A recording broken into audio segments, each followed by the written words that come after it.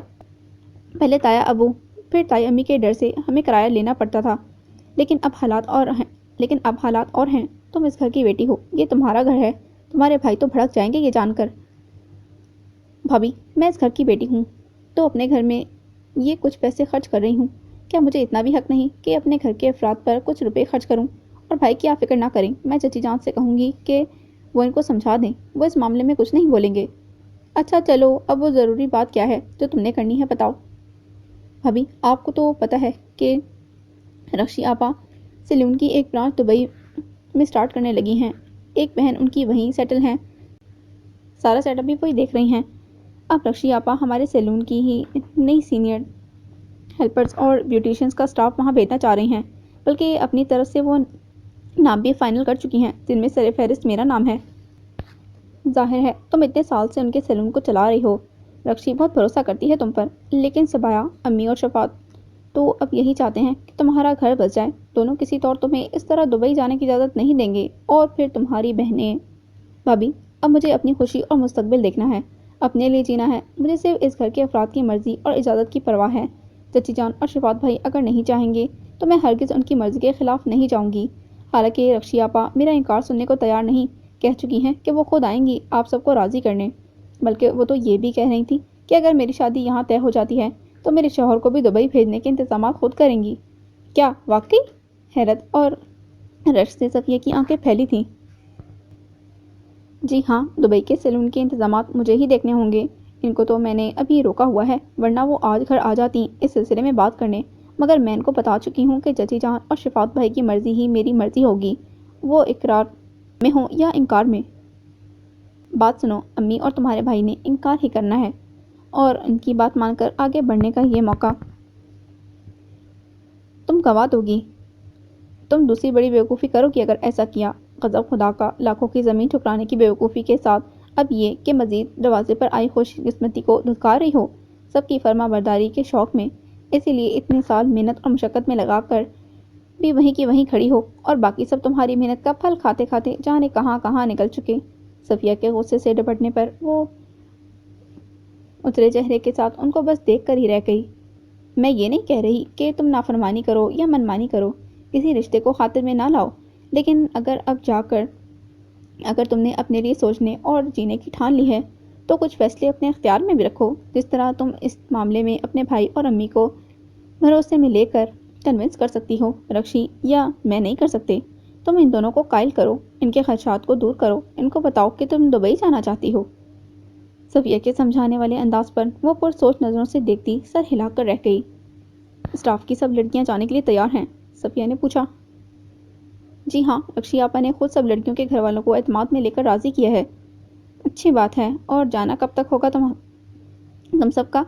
بس 3 ماہ تک جانے کی تیاری مکمل ہو جائے گی، اس نے بتایا۔ اور تم سب کی رہائش وغیرہ؟ رہائش رخشی آپا کی بہن کے گھر میں ہی ہوگی، اسٹاف کی تمام ذمہ داری ان پر ہی ہوگی، آپ ملی تو ہیں نا ان سے؟ ابو کے انتقال کی تعزیت کے لیے وہ رخشی آپا کے ساتھ آئی تھیں؟ ان دنوں آئی ہوئی تھی وہ دبئی سے۔ ہاں، یاد آیا مجھے، صبایا کے بتانے پر انہیں یاد آیا۔ میرا مشورہ تمہیں ماننا ہوگا، میں بھی تمہاری بھلائی چاہوں گی، تمہارے تمام جھنجھٹوں سے نکلنے کا یہ موقع ہاتھ سے نہ جانے دو۔ ایسی بیوقوفی کی تو پھر کبھی آگے نہیں بڑھ سکو گی، زیادہ سے زیادہ یہ ہوگا کہ تمہاری بہنیں کسی طلاق یافتہ 4 بچوں کے باپ سے شادی کرنے پر تمہیں مجبور کر دیں گی، یا میری ساس اور شوہر کی فرمانبرداری کرتے ہوئے تم یہیں اس کچی آبادی کے خستہ حال گھر میں مرتن مان رہی ہوگی۔ برا مت ماننا، مگر جس طرح تم بیوقوفی پر بیوقوفی کر رہی ہو، آگے کے حالات مجھے ایسے ہی نظر آ رہے ہیں۔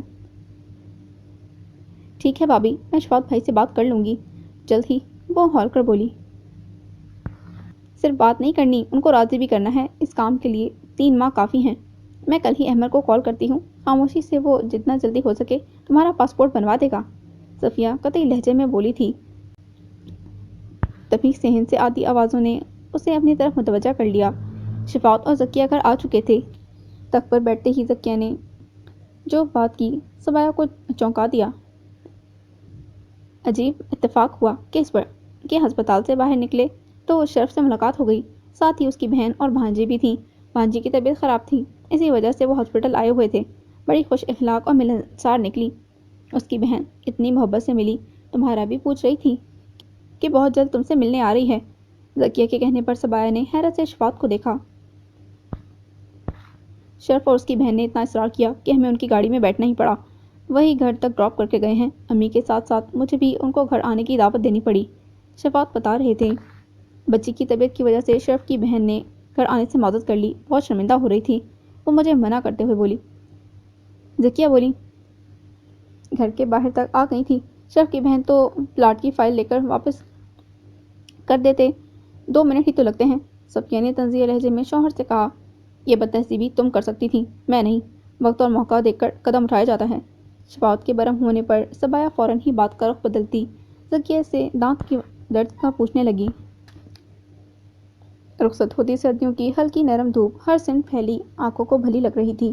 سفید پھولوں کے بوجھ سے جھکی گھنی شاخوں تلے وہ ارد گرد کے قبروں پر بھی چھڑکاؤ کرتی اس طرف متوجہ ہوئی تھی جو نم قبروں پر گلاب کی پتیاں ڈالنے میں مصروف تھا۔ بالٹی اٹھائے وہ کنویں کی سمت چلی آئی۔ بچے ہوئے پانی سے ہاتھ دھونے کے بعد وہ کنویں کی منڈیر پر بیٹھ گئی تھی اور پھر یوں ہی اس پر نظریں جما دیں۔ بلیک جینس کے ساتھ زیب تن کی ہوئی میرون بے شکن شرٹ کی آستینیں تھوڑا فولڈ کیے سر پر سفید رومال باندھے وہ اب قبروں کے درمیان سے نکلتا اس کی سمت آ رہا تھا۔ آپ کو ہاتھ دھونے ہوں تو پانی ہے تھوڑا اس بالٹی میں، اسے ہاتھ جھاڑتے دیکھ کر صبایا نے کہا، جبکہ وہ اس بات میں سر ہلا کر ڈونگے میں پانی لیتا ایک جانب ہٹ کر دھونے لگا۔ چچی جان بہت تعریف کر رہی تھیں آپ کی بہن کی، ان کو انتظار ہے کہ وہ ہمارے گھر کب آئیں گی۔ آپ کی بہن کی بیٹی کی طبیعت اب کیسی ہے؟ صبایا کی اس طرح مخاطب کرنے پر وہ سر پر سے رومال ہٹاتا ایک پل حیرانی سے اس کی طرف متوجہ ہوا، پھر رومال سے ہاتھ خشک کرتا کچھ فاصلے پر آ رکا۔ اب تو وہ بالکل صحت مند ہے، کچھ مصروفیات ایسی ہو گئیں کہ آپا کو بھی انتظار کرنا پڑ رہا ہے آنے کے لیے، وہ سنجیدگی سے بولا۔ ان کے آنے سے پہلے مجھے بھی ایک درخواست کرنی تھی کہ پلاٹ کی فائل میری آپا کو واپس مت کیجیے گا۔ بے شک اس کو ساری بات کی آگاہی ہے، آپ کی گریزی کی بھی خبر ہے، لیکن آپ یہ معاملہ شفاعت بھائی کے حوالے کر چکی ہیں تو یہ ان کے اور میرے درمیان ہی رہے تو اچھا ہے۔ آپ مطمئن رہیں، میں بھی یہی چاہتی ہوں کہ پلاٹ کا معاملہ آپ کے اور میرے بھائی کے درمیان ہی حل ہو جائے۔ صبایا نے کہا، آج کافی دنوں بعد آپ کو اس وقت یہاں دیکھا، غالباً آپ کوئی جاب کرتی ہیں۔ آپ کی چچی جان ذکر کر رہی تھیں اس دن آپا سے کہ آپ کے بارے میں بات کرتے ہوئے۔ جی، کافی سال سے ایک بیوٹی سیلون سے وابستہ ہوں۔ آپ کی بس ایک ہی بہن ہے؟ جواب دیتے ہوئے وہ یوں ہی سوال کر گئی تھی۔ نہیں، بڑی آپا کے علاوہ گھر میں میرے بڑے بھائی ہیں، بھابھی ہیں، ایک چھوٹی بہن ہے، شرف نے بتایا۔ آپ نے بتایا تھا کہ شفاعت بھائی آپ کے چچا زاد ہیں، لیکن بہنیں ہیں میری، ایک بڑی ہیں مجھ سے اور 2 مجھ سے چھوٹی، تینوں شادی شدہ اور اپنی زندگی میں خوش ہیں۔ وہ بول اٹھی تھی، اس سے اچھی بات کیا ہوگی، خوشی ہوئی آپ کے بارے میں یہ سب جان کر۔ اگر آپ برا نہ مانیں تو کیا میں پوچھ سکتا ہوں کہ آپ نے کیوں شادی کے بارے میں نہیں سوچا؟ اس کے کچھ جھجکتے لہجے پر صبایا نے بغور اس کے سنجیدہ تاثرات دیکھے تھے۔ آپ سے کس نے کہہ دیا کہ میں نے کبھی نہیں سوچا؟ لیکن میرے ماں باپ کو میری زیادہ ضرورت تھی، شادی کا کیا ہے، وہ تو ایک نہ ایک دن ہو ہی جانی ہے۔ اس بارے میں نہ سوچنے سے کیا ہوتا ہے، ہر کام تبھی ہوتا ہے جب اللہ کی مرضی ہوتی ہے۔ بے شک، بالکل ٹھیک کہا آپ نے، وہ تائیدی انداز میں سر ہلاتا بولا تھا، جبکہ صبایا جانے کے لیے اٹھ کھڑی ہوئی۔ اسے بالٹی کی طرف ہاتھ بڑھاتے دیکھ کر شرف نے خود آگے بڑھ کر بالٹی اٹھا لی۔ میں سیڑھیوں تک پہنچا دیتا ہوں۔ اس مؤدب لہجے پر صبایا خاموشی سے گھر کی سمت بڑھنے لگی تھی۔ کچھ دن پہلے تک میں یہی سوچتی رہی کہ میں نے پہلے آپ کو کہاں دیکھا ہے، پھر یاد آ کر ہی نہیں دے رہا تھا۔ وہ اچانک ہی بول اٹھی تھی،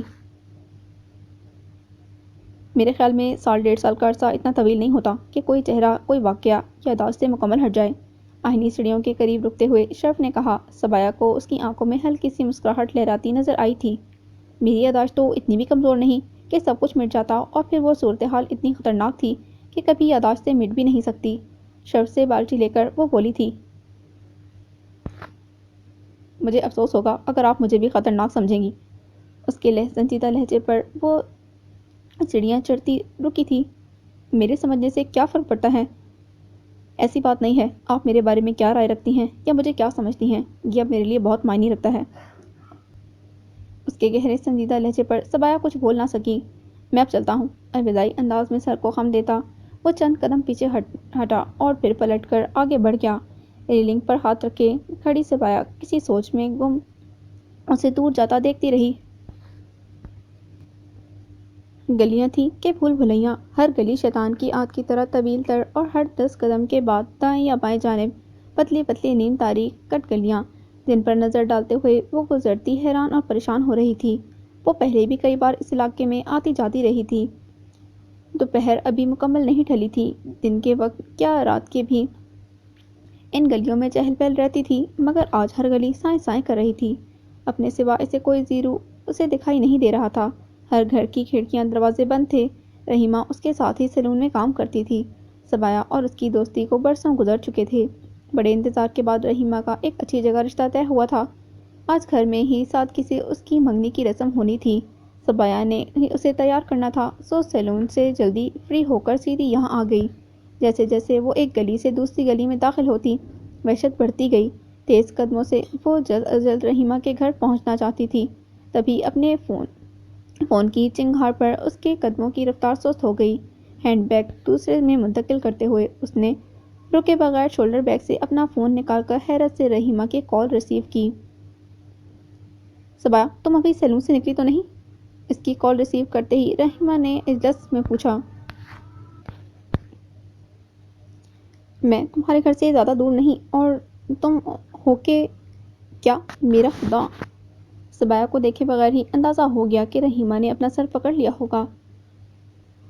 ہوا کیا ہے؟ سب خیریت تو ہے؟ اور ادھر اتنا سناٹا کیوں چھایا ہوا ہے ہر سمت؟ چلتے چلتے بات کرتی وہ اب خوفزدہ نظروں سے دائیں بائیں تنگ گلیوں پر نظر دوڑا رہی تھی۔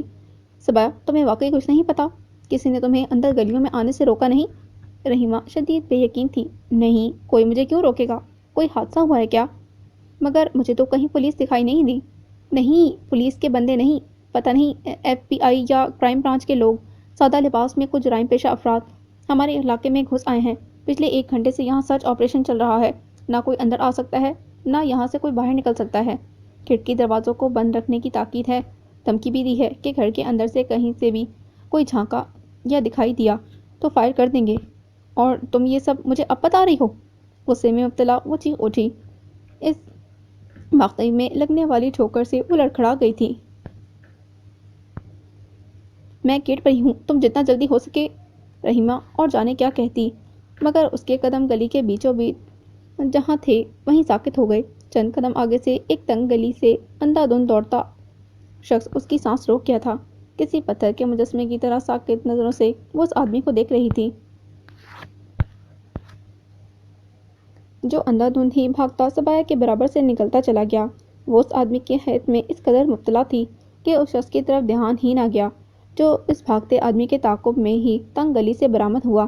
اس کا ایک ہی بھاری ہاتھ عقب سے سبایا کے سر پر لگا، اسے راستے سے ہٹایا گیا۔ بری طرح اس گھر کی بیرونی دیوار سے ٹکراتی خوف، اذیت اور چیخ اٹھی تھی، مگر فائر کی تیز گونجتی دھاڑ میں اس کی چیخ دب کر رہ گئی۔ کانوں پر ہاتھ رکھے وہ وحشت اور خوف سے پھٹی آنکھوں اس جانب دیکھ رہی تھی جہاں وہ پہلا بھاگتا آدمی زمین پر گرا، اپنا پیر پکڑے تڑپ رہا تھا۔ سنسان گلی میں اس آدمی کی دردناک چیخیں گونج رہی تھیں۔ وحشت زدہ نظروں سے سبایا نے اس اونچے قد آور شخص کی چوڑی پشت کو دیکھا، جو ریوالور ہاتھ میں پکڑے زخمی آدمی کے سن بڑھا، اور پھر پیر در پیر ٹھوکریں اس کو رسید کیں۔ سبایا کے پیر ہی نہیں، اس کا پورا وجود پتے کی طرح کانپ رہا تھا۔ اسی دوران کچھ اور لہیم شہیم بندے زمین پر پڑے زخمی شخص کی طرف آ گئے۔ ان سب کو اپنی طرف سے غافل دیکھ کر سبایا نے ہمت مجتمع کی۔ دماغ ابھی بھی معاف تھا، بس اتنا یاد رہا کہ اسے برق رفتاری کا مظاہرہ کرتے ہوئے رحیمہ کے گھر کی طرف جانا ہے، جو اپنے گیٹ پر اس کی منتظر ہوگی۔ اس کا ہینڈ بیگ اور فون کچھ ہی فاصلے پر پڑا تھا۔ اس نے چاہا تھا کہ ہینڈ بیگ کی جانب قدم بڑھائے تاکہ کہ تب اس نے دیکھا کہ ریوالور تھامے وہ شخص پلٹ کر اس کی سمت متوجہ ہوا۔ اگلے ہی پل اس شخص کو اپنی سمت آتے دیکھ کر سبایا کے پیروں تلے سے زمین نکل گئی۔ باندھ کر رکھو، گھسیٹتے ہوئے لے جا کر گاڑی میں پھینکو اس خارش زدہ جانور کو۔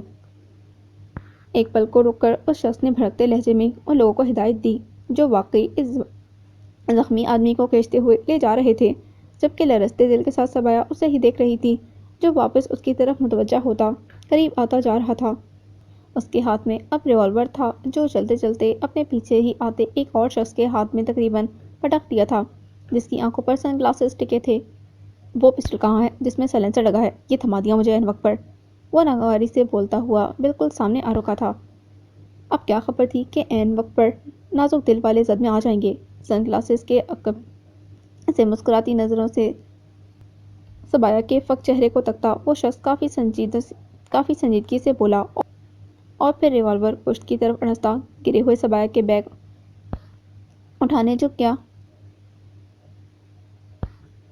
اور محترمہ آپ یہاں کہاں سے نازل ہوئیں؟ سرچ آپریشن چل رہا ہے یہاں، ہر راستے پر پہرا ہے، زندگی عزیز نہیں ہے کیا؟ لال بھبو کا چہرے والے شخص نے اپنا بقیہ جلال اس پر اتار دیا جس کے اوسان مکمل خطا ہو چکے تھے۔ شرف جسے ہم نے پکڑ لیا ہے یہ خاتون مجھے اس کی ساتھی لگ رہی ہے۔ مجھے پورا یقین ہے کہ اس بیگ میں ہتھیاروں کا ذخیرہ موجود ہے۔ سن گلاسز لگائے شخص کے قطعی لہجے نے سبایا کو ہراساں ہی نہیں بلکہ چاروں شانے چت بھی کر دیا تھا۔ نفی میں سر ہلاتی وہ رونے کے لیے تیار تھی۔ دیکھو کتنے ہتھیار بھرے ہیں ان کے بیگ میں۔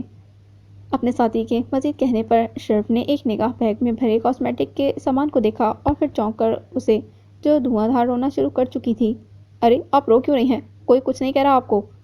ابھی اور کچھ کہنے کی کسر رہ گئی ہے کیا؟ کھڑے کھڑے مجھے اس کرمنل کا ساتھی کہہ دیا اور کس پہرے کی بات کر رہے ہیں؟ ان گلیوں میں آنے کے 101 راستے ہیں، سب راستوں پر پہرا لگایا ہوتا، مجھے کسی نے اندر آنے سے روکا ہوتا تو کیا میں یہاں موجود ہوتی؟ شرف کی بات کاٹتی وہ آنسوؤں کے درمیان بھڑکتی غصے میں ڈر خوف سے ہی آزاد ہو گئی، جبکہ اس کی شفاف آنکھوں سے برستے آنسوؤں نے شرف کی تو آواز ہی بند کر دی تھی۔ ایک تو میری زندگی کو خطرے میں ڈالا گیا، مجھے زخمی کیا، میرا سر آپ کے ہاتھ کی ضرب سے دیوار سے ٹکرا کر پاش پاش ہو سکتا تھا، وہ خطرناک مجھے نقصان پہنچا سکتا تھا۔ اپنا کام ٹھیک سے کرنا آتا نہیں آپ لوگوں کو، ہتھیار پکڑ کر خود کو 30 مر خان سمجھتے ہیں، اب یہاں کھڑے مجھ پر الزام لگا رہے ہو، میری ہی زندگی داؤ پر لگا کر میری اجازت کے بغیر میرے بیگ کی تلاشی لے لی، قانون کی سپورٹ کا ناجائز فائدہ اٹھاتے ہوئے، شرم نہیں آتی تم لوگ دیکھنا اب میں کیا کرتی ہوں، یہاں سے سیدھی پولیس اسٹیشن جاؤں گی، تم سب کی کمپلین کروں گی، بلکہ FIR کٹواؤں گی، سرچ آپریشن کے نام پر بے گناہ معصوم شہریوں کی زندگی خطرے میں ڈالتے ہو۔ غصے میں بے قابو چیختے ہوئے اس نے اپنا بیگ اور فون حد تک کھڑے شخص سے جھپٹ کر چھینا تھا۔ محترمہ آپ جن کے پاس ہماری کمپلین کریں گی ہم ان سے خاصی اوپر کی چیز ہیں۔ سن گلاسز والے شخص نے اپنی خجالت دور کرنے کے لیے اپنی دھاک بٹھانی چاہی۔ جی ہاں وہ تو اندازہ ہو ہی رہا ہے آپ کی دھمکیوں اور الزام تراشیوں سے۔ اس کے مزید بھڑک اٹھنے پر خاموش کھڑے شرف کو ہوش آیا تھا۔ ہم آپ سے معذرت خواہ ہیں، یقیناً غلطی ہماری طرف سے ہوئی ہے، آپ کا کوئی قصور نہیں، آپ سمیت یہاں کی رہائشیوں کی حفاظت ہماری اولین ترجیح ہے، ہم بہت ذمہ داری سے اپنا کام کر رہے تھے، آپ کو یہاں کس سے ملنا ہے؟ مجھے اندازہ ہے کہ آپ باہر سے آئی ہیں، ورنہ کیوں کوئی خود کو خطرے میں ڈالے، آپ کا یہاں موجود ہونا بھی ہماری کوتاہی کی وجہ سے ہے، بہرحال آپ کو جہاں تک جانا ہے بتا دیں، تنہا آپ کو نہیں جانے دیا جا سکتا کیونکہ خطرہ ابھی بھی ان گلیوں میں موجود ہے، ہمارا سرچ آپریشن ابھی بھی جاری ہے۔ شرف کے بہت مہذب اور نرم لہجے سے سبایا کا پارا ذرا نیچے آیا تھا کیونکہ اس رویے کی اسے امید نہیں تھی۔ آگے والی گلی میں ہی میری دوست کا گھر ہے، میں اس سے ہی ملنے آئی تھی، ہاتھ کی پشت سے بھیگا چہرہ خشک کرتی خفت سے بولتی جانے کے لیے تیار تھی۔ کوئی بات نہیں تم جاؤ، خاتون کو ان کی منزل تک بحفاظت پہنچانے تمہارے اس سوشل ورک سے مجھے کوئی اعتراض نہیں۔ سن گلاسز لگائے اپنے ساتھی کے شوخ لہجے پر شرف خشمناک نظروں سے بس اسے دیکھ کر رہ گیا، جبکہ سبایا سلگتی نظروں سے اس کے مسکراتے چہرے کو گھورتی رکی نہیں تھی۔ تیز قدموں سے چلتے ہوئے اس نے ایک بار بھی پلٹ کر دیکھنے کی کوشش نہیں کی تھی کہ کوئی پیچھے موجود ہے یا نہیں۔ رحیمہ کے گھر پہنچنے تک اس کے اوسان خطا ہی تھے، غنیمت تھا کہ رحیمہ گیٹ کے باہر ہی اس کی منتظر تھی۔ صورت سے رحیمہ کے ساتھ گھر میں گھستے ہی اس نے جس طرح گیٹ بند کیا تھا، شرف مسکرائے بغیر نہ رہ سکا۔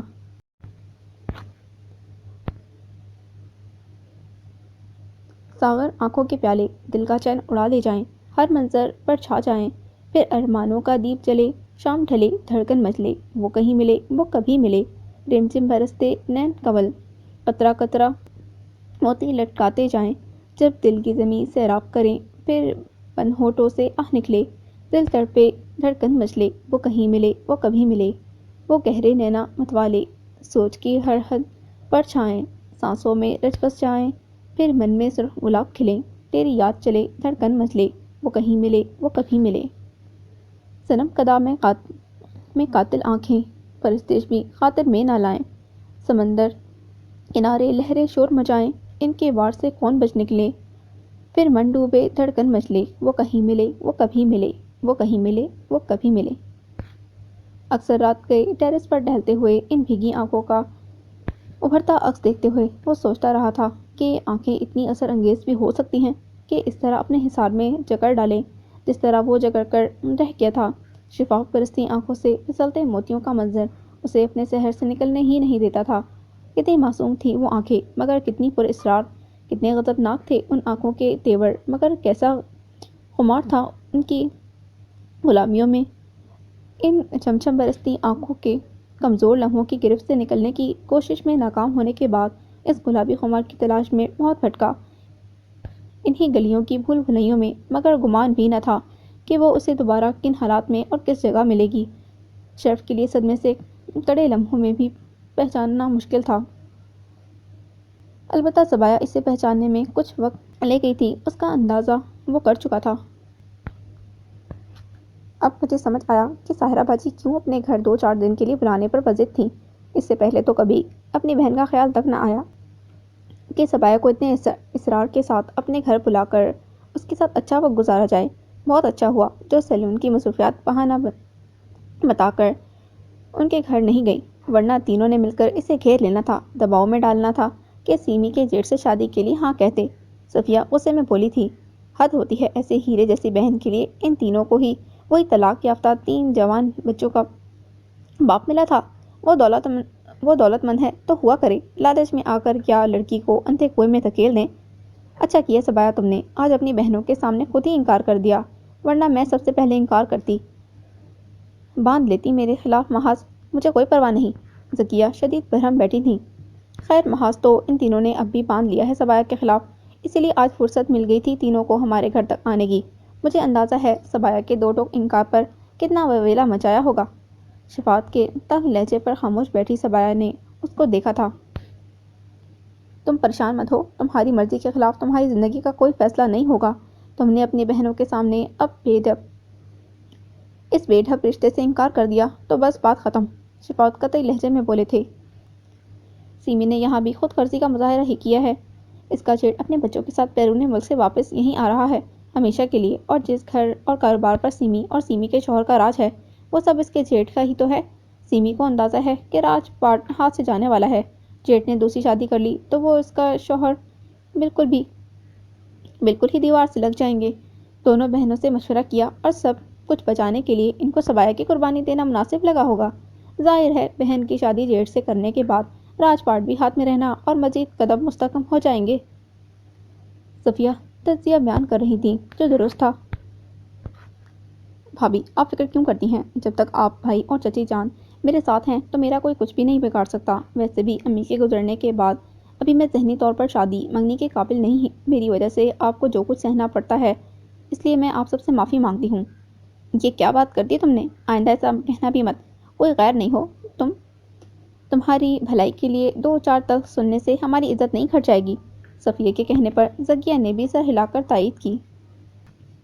جمعے کی نماز اور کھانے سے فراغت کے بعد جب صفیہ اور ذکیہ بھی آرام کی غرض سے کمروں میں تھیں، وہ صحن میں نکال کر رکھے گئے تخت پر آ بیٹھی۔ آدھے تخت پر آتی نرم گرم سی دھوپ میں نم بالوں سے دوپٹہ ہٹا کر وہ تخت پر نیم دراز ہو گئی۔ نرم سی حرارت وجود کو سکون بخش رہی تھی۔ کچھ ہی لمحوں میں غنودگی اس پر طاری ہو گئی۔ ایسے میں اسے گیٹ پر دستک بہت دھیمی سی سنائی دی۔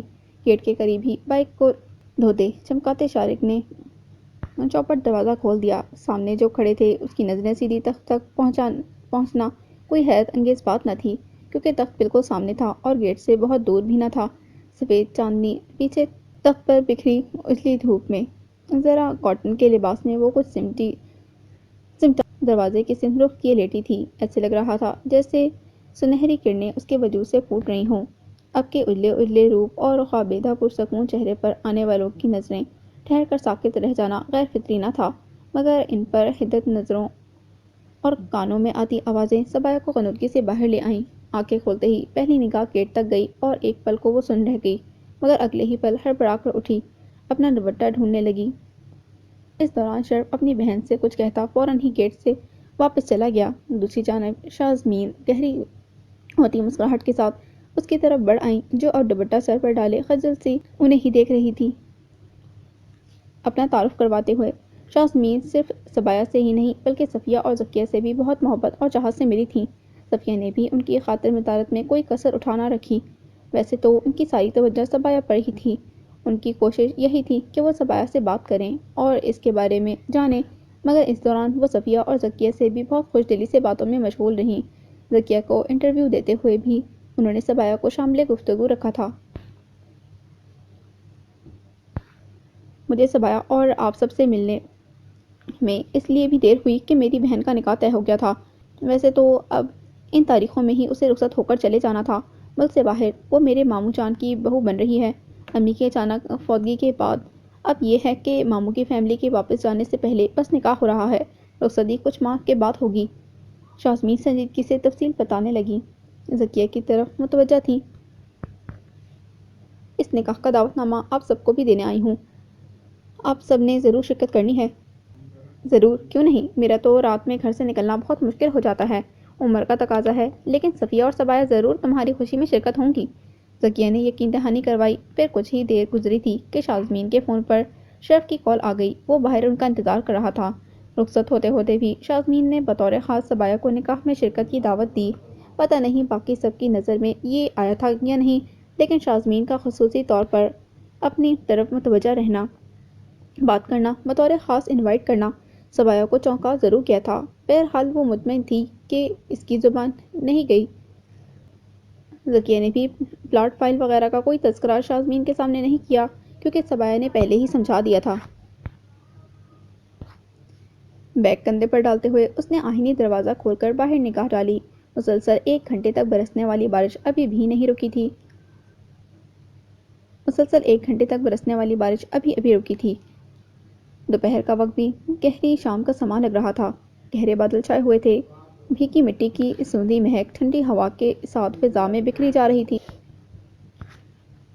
سونیا کو اچھی طرح دروازہ بند کر لینے کی ہدایت کرتی وہ عجلت میں سیڑھیاں اترتی چلی گئی۔ آگے بڑھنے سے پہلے اس نے سفید پھولوں کی شاخوں تلے ایک جائزہ لیتی نگاہ ڈالی تھی۔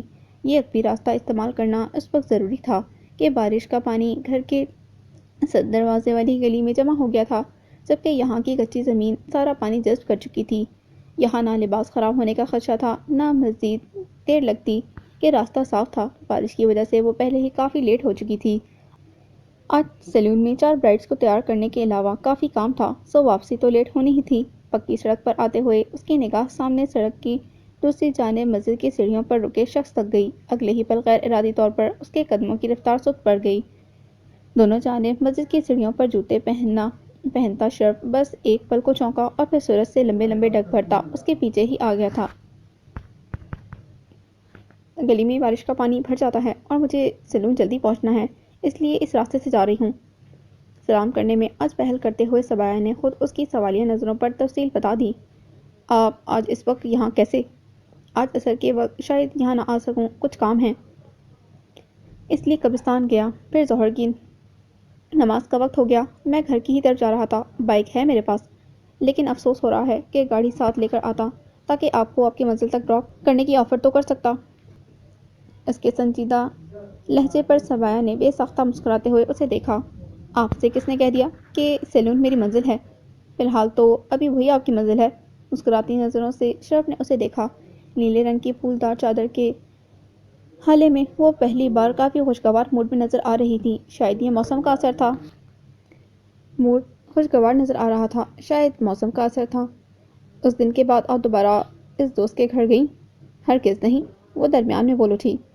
بات ڈر اور خوف یا بزدلی کی نہیں ہے، فطرت میں ہے ہتھیاروں اور ہتھیار والوں سے بچ کر چلنا۔ ہم امن پسند لوگ ہیں، خوف اور ہراس اور لڑائی جھگڑے سے دور رہنا بہتر لگتا ہے۔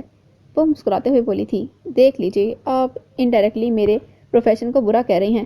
شرف کے کہنے پر وہ مسکراہٹ چھپا نہ سکی، نہ ہی کوئی تردید کی۔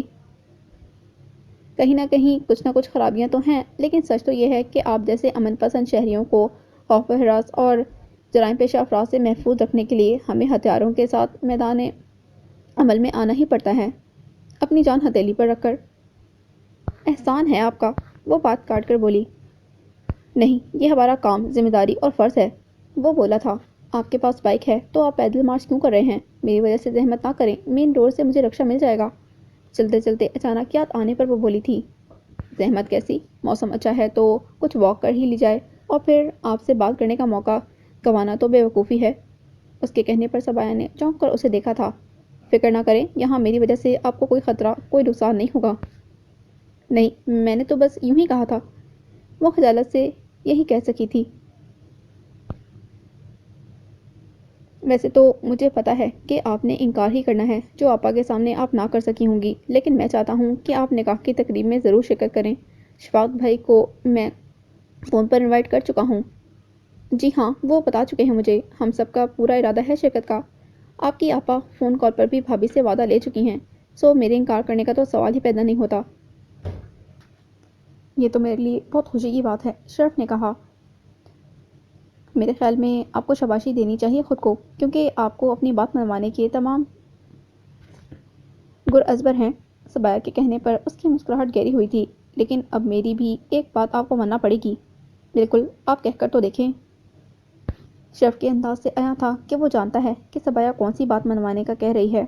تقریب میں خوشی کے ماحول میں میں اپنی بات کہوں گی، ضرورت پڑی تو آپ کی آپا سے بھی مدد مل جائے گی مجھے۔ وہ مسکراتے ہوئے بولی۔ آپ کو اپنے بھائی سے کتنی مدد مل گئی، جو میری آپا سے بھی اس کی امید رکھی ہے آپ نے؟ شرف کی مسکراتی نظروں پر وہ بس اسے ہی دیکھ کر رہ گئی۔ چلیے، آپ تقریب میں شرکت کریں، میں سب سے زیادہ آپ کا منتظر رہوں گا، کیونکہ مجھے بھی ایک درخواست کرنی ہے آپ سے۔ ہرگز نہیں، مجھے پتا ہے، بھگت چکی ہوں آپ کی التجاؤں اور درخواستوں کو، جن پر ڈر جاتے ہیں آپ اور دوسروں کو مجبور ہونا پڑتا ہے۔ وہ جس طرح ہول کر بولی تھی، شرف پر مشکل اپنی مسکراہٹ چھپا سکا تھا۔ نہیں، اطمینان رکھیے، اب آگے صرف آپ کی چلے گی، میں نے سر جھکانا ہے۔ کچھ تھا اس کے لہجے میں۔ سبایا نے چونک کر اس کی جانب دیکھا، مگر اگلے ہی پل اس کی مسکراتی گہری آنکھوں سے نگاہ چراتی وہ کچھ بول نہ سکی۔ تبھی سامنے آتے خالی رکشے کو دیکھتے ہی اس نے رکنے کا اشارہ دیا۔ اگر آپ غور کریں تو میں یہ ثابت کر دیتا ہوں کہ مجھے اپنی بات منوانے کے لیے تمام گر بالکل بھی نہیں آتے۔ وہ کیسے؟ سبایا رکی تھی۔ کب سے آپ سے یہ کہنے کی کوشش کر رہا ہوں کہ آپ میرے ساتھ چلیے، میں بحفاظت اپنی بائک پر آپ کو سیلون تک ڈراپ کر دوں گا۔ مگر دیکھ لیجیے، ادھر اتنی ہمت اور الزام لگ چکا ہے مجبور کر دینے کا۔ شرف کے خجل زدہ انداز پر وہ بے ساختہ مسکرائی تھی۔ اب تو الزام واپس لینا پڑے گا۔ ویسے اگر آپ تھوڑی ہمت کر کے یہ آفر کرتے تو ایسے موسم میں میں کسی رکشے کی بجائے آپ کو ہی فوقیت دے کر آپ کے ساتھ جانا زیادہ بہتر سمجھتی۔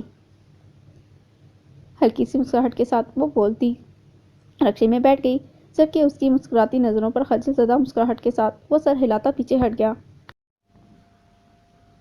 وہ سوئی جاگی کیفیت میں تھی جب ذکیہ کی پکار نے اسے مکمل بیدار کر دیا۔ یہ کوئی وقت ہے سونے کا؟ تمہاری طبیعت تو ٹھیک ہے نا؟ ذکیہ سوالی نظروں سے اسے دیکھتی قریب ہی تخت پر بیٹھ گئی۔ میں ٹھیک ہوں، بس مغرب کی نماز پڑھ کر لیٹی تو انودگی سی آ گئی، بکھرے بالوں کو سمیٹتی وہ بولی تھی۔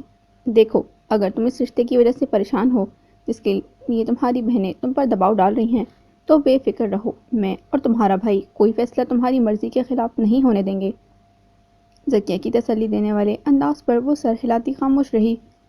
غضب خدا کا، وہ 2 بچوں کا باپ اور طلاق یافتہ ہی ملا تمہاری بہنوں کو تمہارے لیے۔ مجھے تو شاہینہ پر حیرت ہے کہ اس نے ساحرہ کی بات کیسے مان لی۔ ساحرہ کو اپنے جیٹ کے لیے کوئی اس کے برابر کی ہی عورت تلاش کرنی چاہیے، جو اس کے بچوں کو بھی سنبھال سکے۔ تمہارا اور اس کا کیا جوڑ؟ میرا تو دماغ ہی معاف ہے اب تک۔ چچی جان، آپ نے سنا نہیں تھا؟ صفیہ بھابھی ٹھیک ہی کہہ رہی تھی، ساحرہ جس گھر میں رہتی ہے وہ گھر اور کاروبار وغیرہ سب اس کا جیٹ کا ہے، جو ملک سے باہر ہیں مگر اب ہمیشہ کے لیے یہاں آ چکے ہیں۔ ظاہر ہے دوسری شادی بھی وہ یہیں کریں گے۔ ساحرہ کو بھی یہی مناسب لگا ہوگا کہ کسی اور کی بجائے مجھے ہی اپنے جیٹ کے ساتھ نتھی کر دے۔ اس طرح گھر اور کاروبار کے معاملے میں اس کے اور اس کے شوہر کے قدم بھی مضبوط ہو جائیں گے اور حیثیت بھی۔ وہ تلخ مسکراہٹ کے ساتھ بولی تھی، ظاہر ہے تمہارے علاوہ جو بھی آئے گی اس کی جیٹھانی بن کر اس نے پہلی ہی فرصت میں ساری راجدھانی اپنے قبضے میں کرنی ہے۔ ذکیہ ناگواری سے بولی تھی، مجھے تو اس رشتے کا کوئی مقصد سمجھ ہی نہ آتا اگر صفیہ بھابھی مجھے نہ سمجھاتی۔ چچی جان، ایسا لگتا ہے اس گھر کے باہر دنیا میں میرے لیے ہر تعلق خود غرضی میں لپٹا ہوا ہے۔ سب اپنی اپنی غرض کے لیے بس مجھے استعمال کر کے آگے بڑھنا جانتے ہیں۔ لوگ کیوں نہیں سمجھتے کہ خود غرضی اور ذاتی مفاد کے بل بوتے پر کتنے کھوکھلے، کتنے بوسیدہ ہوتے ہیں، جو نہ کوئی رنگ رکھتے ہیں نہ کوئی وزن، یہاں تک کہ نظروں میں بھی برقرار نہیں رہ پاتے، بستیوں میں گرتے چلے جاتے ہیں۔ نہ چاہتے ہوئے بھی اس کا لہجہ رنجیدہ ہو گیا تھا۔ مجھے سیمی اور ساحرہ سے شکایت نہیں، مگر شاہینہ باجی تو میری بڑی بہن ہونے کی حیثیت سے امی کی جگہ ہے میرے لیے۔ ان کو میرے جذبات اور احساسات کی پرواہ نہیں۔ میں نے ہمیشہ اپنی بہنوں کو خود پر ترجیح دی، ان کی خوشیوں اور ضرورتوں کے لیے خود کو بھلا دیا، مگر وہ میری مخلصی، میری بے غرضی، بے لوث محبت کو بھی سمجھ نہ سکیں۔ دل چھوٹا مت کرو، جو تمہاری مخلصی، ایثار اور قربانی اور بے لوث محبت کو کوئی اہمیت دینے کے قابل نہیں سمجھتے۔ فکر مت کرو، ان کو وقت سب کچھ سمجھا دے گا، وقت بہت بڑا استاد ہے۔ ذکیہ بولی تھی، سنو، آج صبح ہی صبح صفیہ نے پھر سے پلاٹ کا ذکر چھیڑ کر شفاعت سے تلخ کلامی کی ہے۔ ذکیہ کے بتانے پر وہ چونکی تھی۔ صفیہ بھابھی کو یہ کیا ہو گیا ہے؟ جانتی تو ہیں کہ شفاعت بھائی کو پھر کیوں ضد لگائے بیٹھی ہیں کسی دوسرے کی امانت پر؟ وہ ضد ہو کر بولی تھی، وہ چاہتی ہے کہ شفاعت وکیل سے مل کر پلاٹ اپنے نام کروا لے۔ آگے کیا کہوں، تم خود سمجھدار ہو، مگر خبردار، جو تم نے صفیہ کی کسی بات پر کان دھر کر لالچ کو اپنے دل میں جگہ دی، اور یہ جو تمہاری عادت بن چکی ہے صفیہ کے دماغ اور اس کی عقل سے سوچنے کی، اس عادت کو چھوڑ دو اور اپنی عقل سے کام لیا کرو۔ اپنی آنکھیں کان کھلے رکھو، بعد میں پچھتانے سے بہتر ہے اپنی سادگی اور مخلصی کے ہاتھوں جس قدر سبق مل چکے ہیں وہی کافی ہیں۔ ذکیہ کے بتانے والے انداز پر وہ بس تشویشناک نظروں سے انہیں دیکھتی رہی۔ ذکیہ کے جانے کے بعد وہ کچن میں اپنے لیے چائے بنانے آئی بھی پلاٹ والے معاملے کی سنگینی کے بارے میں سوچتی رہی۔ وہ شدت سے منتظر تھی کہ کب اگلے 2 روز گزریں اور شرف کی بہن کے نکاح میں شرکت کرے۔ وہ قطعی فیصلہ کر چکی تھی کہ اس پلاٹ سے ہر صورت جان چھڑانی ہے، ورنہ صفیہ اور شفاعت کے درمیان موجود تناؤ گھر کا امن چین ختم کر دے گا، اور اس سب کی ذمہ دار صرف وہ خود کو سمجھ رہی تھی۔ سیلون سے جلدی نکلنے کے باوجود جیولری شاپ سے گھر تک پہنچنے میں مغرب کا وقت آ پہنچا تھا۔ گیٹ نیم ہوا تھا، جس کے باہر موجود بائک کو دور سے دیکھتے ہی اس کے دل کی دھڑکن بے ترتیب ہوئی تھی۔ گھر میں داخل ہوتے ہی پہلی نظر برآمدے تک گئی، جہاں ذکیہ نماز کی ادائیگی کرتی نظر آئیں۔ احمد یقیناً اندر کمرے میں تھا۔ دبے قدموں سیڑھیاں طے کرتی وہ اوپر آئی۔ سب سے پہلے ہاتھ منہ دھو کر آئینے میں اپنا تنقیدی جائزہ لیا، اور پھر مطمئن ہو کر نیچے جانے سے پہلے وہ رنگ اس نے بیگ سے نکالی جو اس نے صفیہ کے مشورے پر شرف کی بہن کے لیے آج خریدی تھی۔ انہوں نے سختی سے ہدایت کی تھی کہ شفاعت کو اس تحفے کی خبر نہ ہو، ورنہ وہ ضرور اعتراض اٹھائیں گے۔ اب یہ رنگ صفیہ کو دکھانے کے بہانے نیچے جانا چاہتی تھی۔ برآمدے میں ذکیہ نماز میں ہی مصروف تھی۔ جب وہ نیچے پہنچی، کمرے کے نیم دروازے کے قریب رکتی وہ اپنا اعتماد بحال کر رہی تھی، جب صفیہ کی تیز آواز اس کے کانوں سے ٹکرائی، مجھے لالچی ہونے، بدنیت ہونے کا طعنہ دے رہی ہیں تمہارے بہنوئی، جبکہ لالچ اور بدنیتی تو ان کے اپنے خون میں رچی بسی ہے۔ بہن نے ان کی بے خبری میں 5 لاکھ کا سودا کر دیا۔ اس کے خلاف زبان سے ایک لفظ تک نہ نکلا۔ پلاٹ قبضے میں رکھ کر بھی ان کی نظر میں ستی ساوتری ہے۔ صفیہ کی زہر اگلتی آواز نے اسے سر سے پیر تک سن کر دیا۔ ایسی بات نہیں ہے آپا، اس نے کہا تو ہے کہ اس سے غلطی ہوئی تھی۔ اس نے صرف جان چھڑوانے کے لیے 5 لاکھ کی بات کہتی تھی۔ اس کے وہم و گمان میں کہاں ہوگا کہ یہ سب ہو جائے گا۔ احمد کی گھمبیر آواز بھی اس کے سکتے نہ توڑ سکی تھی۔ رہنے دو، میرا منہ نہ کھلواؤ۔ اب ہوش اور حواس میں پلاٹ کے کاغذات لیے تھے۔ یہ غلطی نہیں، ہوشیاری ہے۔ گھر کی 4 دیواری میں نہیں بیٹھی، دنیا کو مجھ سے اور تم سے زیادہ بہتر سمجھتی ہے۔ نفع اور نقصان کی خوب فکر ہے اسے۔ اپنا فائدہ بھی نہ جانے دیا اور پلاٹ کی فائل بھائی کے حوالے کر کے معصوم بھی بنی بیٹھی ہے۔ اسی لیے تم سے کہہ رہی ہوں کہ ہوش کے ناخن پکڑو۔ تمہیں ایسی ہی لڑکی فرش سے عرش تک پہنچا سکتی ہے۔ قسمت کی دھنی ہے، دھن دولت اس کے پیچھے دوڑتے ہیں۔ شفاعت کو تو خبر تک نہیں میرے اور بچوں کے آدھے سے زیادہ اخراجات وہی پوری کرتی ہے۔ تم ہاں کر دو تو میں آج ہی اس سے بات کرتی ہوں۔ خوب جانتی ہوں آج سے نہیں، وہ تو پہلے سے ہی تم سے شادی کرنے کے لیے ایک پیر پر کھڑی ہے۔ اس کی طرف سے ہاں ہی سمجھو۔ تم سے شادی کی خوشی میں تو وہ بآسانی میرے ایک بار کہنے پر پلاٹ میرے نام کروا دے گی۔ شفاعت کو اس کام کے لیے راضی کرنا اس کا سر درد ہے۔ کمال ہے، جب میں نے آپ کے سامنے سبایا کا نام لیا تھا تو آپ نے اس میں ہزاروں کیڑے نکال کر میرے لیے نامناسب قرار دے دیا تھا۔ اب اپنے فائدے کے لیے آپ خود مجھ سے کہہ رہی ہیں کہ اسے شادی کے لیے ہاں کر دوں۔ احمد ناگوار لہجے میں ان کی بات کاٹ کر بولا تھا، پہلے میری عقل شاید گھاس چرنے گئی تھی جو تمہارے لیے رد کر دیا، مگر اب میری طرح تم بھی عقل سے کام لو۔ فائدہ صرف میرا ہی نہیں تمہارا بھی ہے۔ 1-2 مہینے میں سیلون جوائن کے لیے دبئی جا رہی ہے وہ۔ شادی ہو گئی تو تم ساتھ بھی چلے جاؤ گے۔ وہ اتنی اہلیت رکھتی ہے کہ وہاں کچھ ہی عرصے میں اپنا سیلون اسٹارٹ کر لے گی، تمہارا بزنس بھی سیٹ کروا دے گی، اچھا خاصا بینک بیلنس ہے اس کے پاس، زندگی بن جائے گی تمہاری۔ آپا مجھے اس سب میں کوئی دلچسپی نہیں ہے، پہلے سبایا ہی میری خواہش تھی، آج بھی میں اسے پسند کرتا ہوں کیونکہ وہ اس قابل ہے۔ میں نے اسے ہمیشہ سب کی خدمت کرتے اور سب کے کام آتے دیکھا ہے، مگر یا تو وہ بے وقوفانہ حد تک پاگل ہے یا جان بوجھ کر اپنے گرد موجود مفاد پرستوں سے بے خبر ہے۔